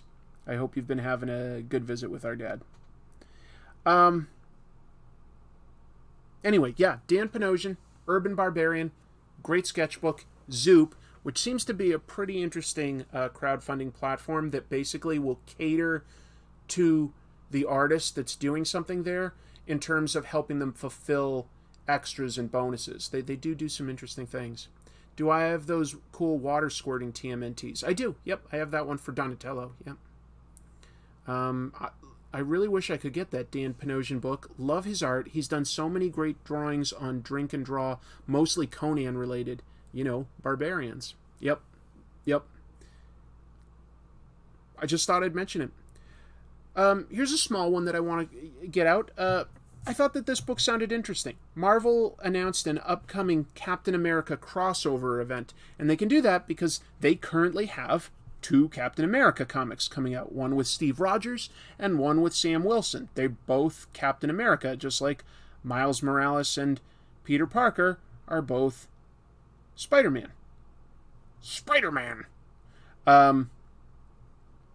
And it's called Cold War, and it will have villains like the White Wolf and Crossbones.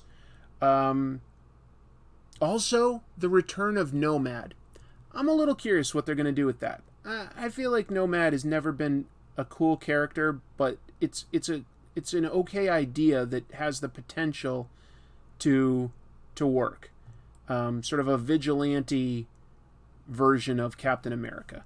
Not against that. Anyway, that's coming out in spring of 2003, and Marvel released some Paco Medina promo art that looked interesting to me. I like Captain America. I think Captain America is a really cool character.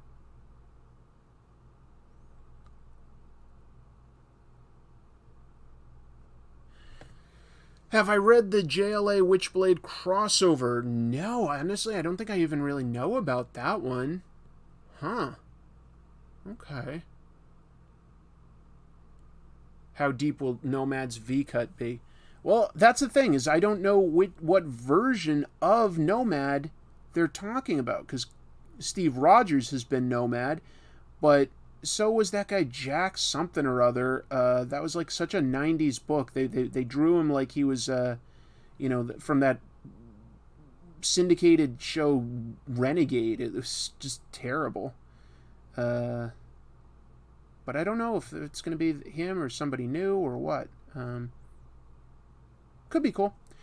Last piece of news I want to talk about also relates to digital comics. Now, a lot of us do know, I think at this point, we've at least heard of Webtoon. It's a huge company. A huge South Korean company, to be clear. Parent company, Naver, owns it. And Webtoon's gigantic. Didn't Jack Monroe get killed? I think he did, but, who knows? Anyway, Tapas is also a similar South Korean platform that does have a lot of English-speaking creators making books on it. It's not bad at all, but it was purchased in 2021 by a bigger company called Kakao Entertainment. I might be mispronouncing that. It's Kakao. And apparently they just laid off most, if not all, of their U.S. staff that are running things here. And supposedly that's to bring their operations all back centrally to them in South Korea. That's some of this new parent company making some waves with their decisions. So could be a good thing, I suppose, in the long run, but in the short term, yeah, it's a little it's sucky that, like, you know, some people that probably care very much about making cool comics are now out of work. We'll see what happens. Yeah, so Tapas. Does anybody read any comics regularly on Tapas? I know that my good buddy Randy Stone releases one of his books, which is called Bullet, on Tapas, and I believe he likes that platform, and I'm not 100% sure why, but I should ask him. I believe it's pronounced Tapas? I don't know. It might be. I'm guessing. Webtoon Tapas Arc even. So anyway, yeah, it is a big change, is all, just like, you know, laying off a ton of staff, American staff. I'll be honest, I look at it a little, and I'm like, they also did some sort of a merger with another company last year that I don't know the full extent of. I worry a little bit that the parent company might be looking to try to very quickly monetize things as IPs, you know, intellectual properties. I think that would be a mistake, that, you know, you let the audience decide what's cool, and then, like, the offers just naturally come. But who knows? I'm not an expert on Tapas. I just wanted to mention that was a big change, and hopefully for the better, but who knows? It's hard to guess. That's pretty much all the big news I had. Somebody says I saw Kitty. Little Bean, did you just walk by? It's possible, because you know what? 7 o'clock is his food time, so he may have tried to come by to see if I would give him some extra food. Because I'm pretty sure Chrissy fed him. She's good about that on these nights, but he may be trying to trick me into giving him more. Heister with a nice super chat saying, I'm late. You're not really, but happy birthday week. Oh, cool. I get a whole week? That I'm all for. That's really cool. Thank you all for, like, you know, just mentioning and acknowledging that. That's very, very kind of you. I don't generally make a big deal about my birthday. The last time I had a party was, like, when I turned 30, and it's going to be 17 years ago. I'm old, right? I don't feel old, though. I feel like I'm healthy, and I feel like I've got energy and stuff, so I don't know. I try to just tell myself it literally is just a number, at least for some people. I feel good. I feel real good.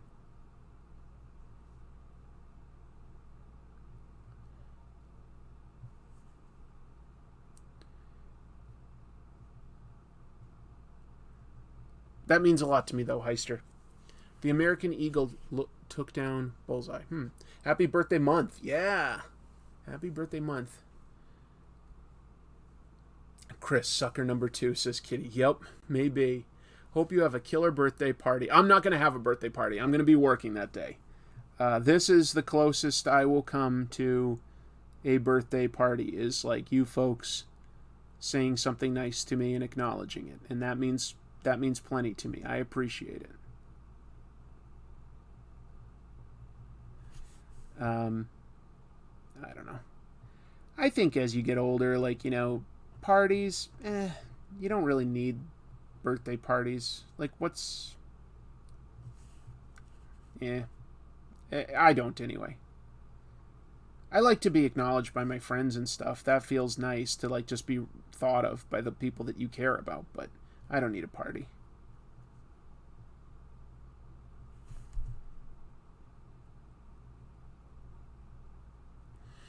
Let's see. What's Up, Beanie? Beanie's Comics is a cute comic. Oh, it's called What's Up, Beanie.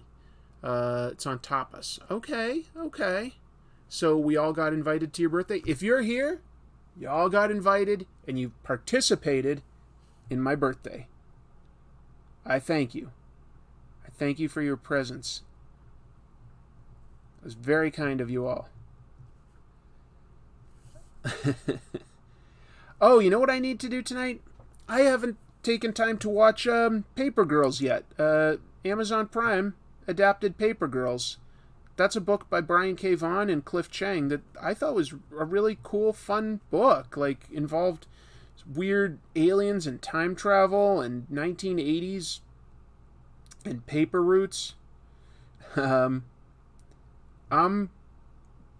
gotta make some time and see that, because I like that comic, so I'm hopeful that it's a good adaptation, or a fun one anyway. We shall see. But that's what I gotta do tonight after I... Oh, you know what I gotta do before that? What am I saying?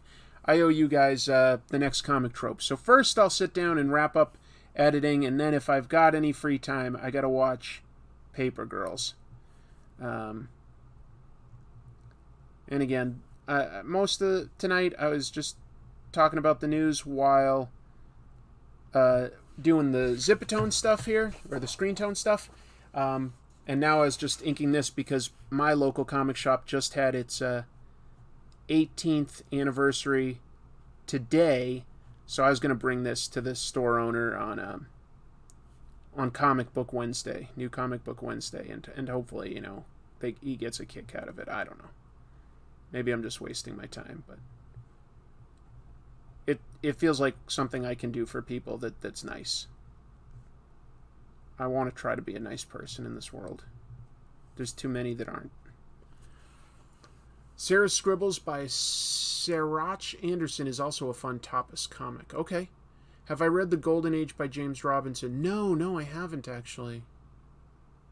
As Frasier would say, I hope you had the presence of mind to bring presents of mine. Oh, really, Niles? That drawing is good. That's nice of you. I think you got to watch Paper Girls as research for the channel. That's what I consider it as soon as I can make some time. I still need to check out the Orville. A lot of people have told me to check out the Orville. If I can find the time, it's tricky. I'm always working.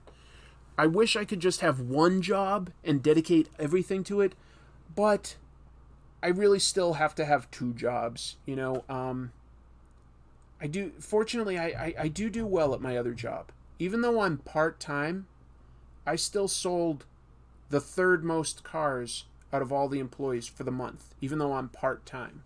The other two people are full-time. And that made me feel pretty good that I can still pull that off. So that, you know, keeps me alive. Comic Tropes comes in like fits and bursts. Sometimes the YouTube ad revenue is okay. Most of the time, it's not that great. That's why sometimes I do a sponsored ad. I don't make what I have in the past off of it. Patreon, kind of trailing off. Got a lot of great people there. And if you are one of my patrons, I want to say sincerely, that means so much to me that you're willing to contribute $1, $2, maybe $5 every month. That means a lot to me. It all adds up and helps keep me going. So, who knows? Maybe someday I can do just this, and if I could, then I could have time to watch Paper Girls easily or something. We'll see. Gonna head out. Got comic book work to do. Okay, good.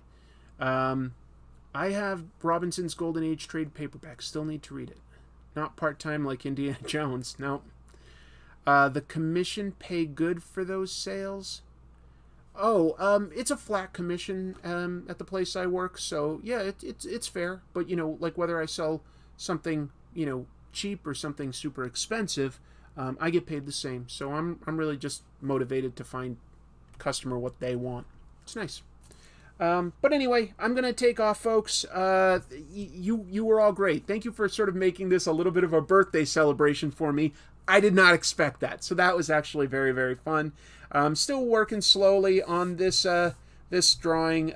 It might be a potential cover for something. Hey, you know, Dynamite, this is Vampirella, and I was doing like a trope of a gorilla holding her. But what just happened this past week? Dynamite Comics got the license to make King Kong comics. Maybe this is meant to be. We'll see. I'll have to show it soon to the folks over there and see if they want to move forward with the idea. But anyway, you guys have been great. I'm going to go get some dinner and finish editing the Comic Tropes episode for you all. I really do think it's a fantastic one that a lot of you are going to really, really like. I hope so. I put a lot of thought into this one. It's more of an analysis essay, so I put a lot of thought into this. I'm going to take off. I want you to keep reading comics. Take care, everyone. Stay cool. You guys are great. Here, I'll just a final comment.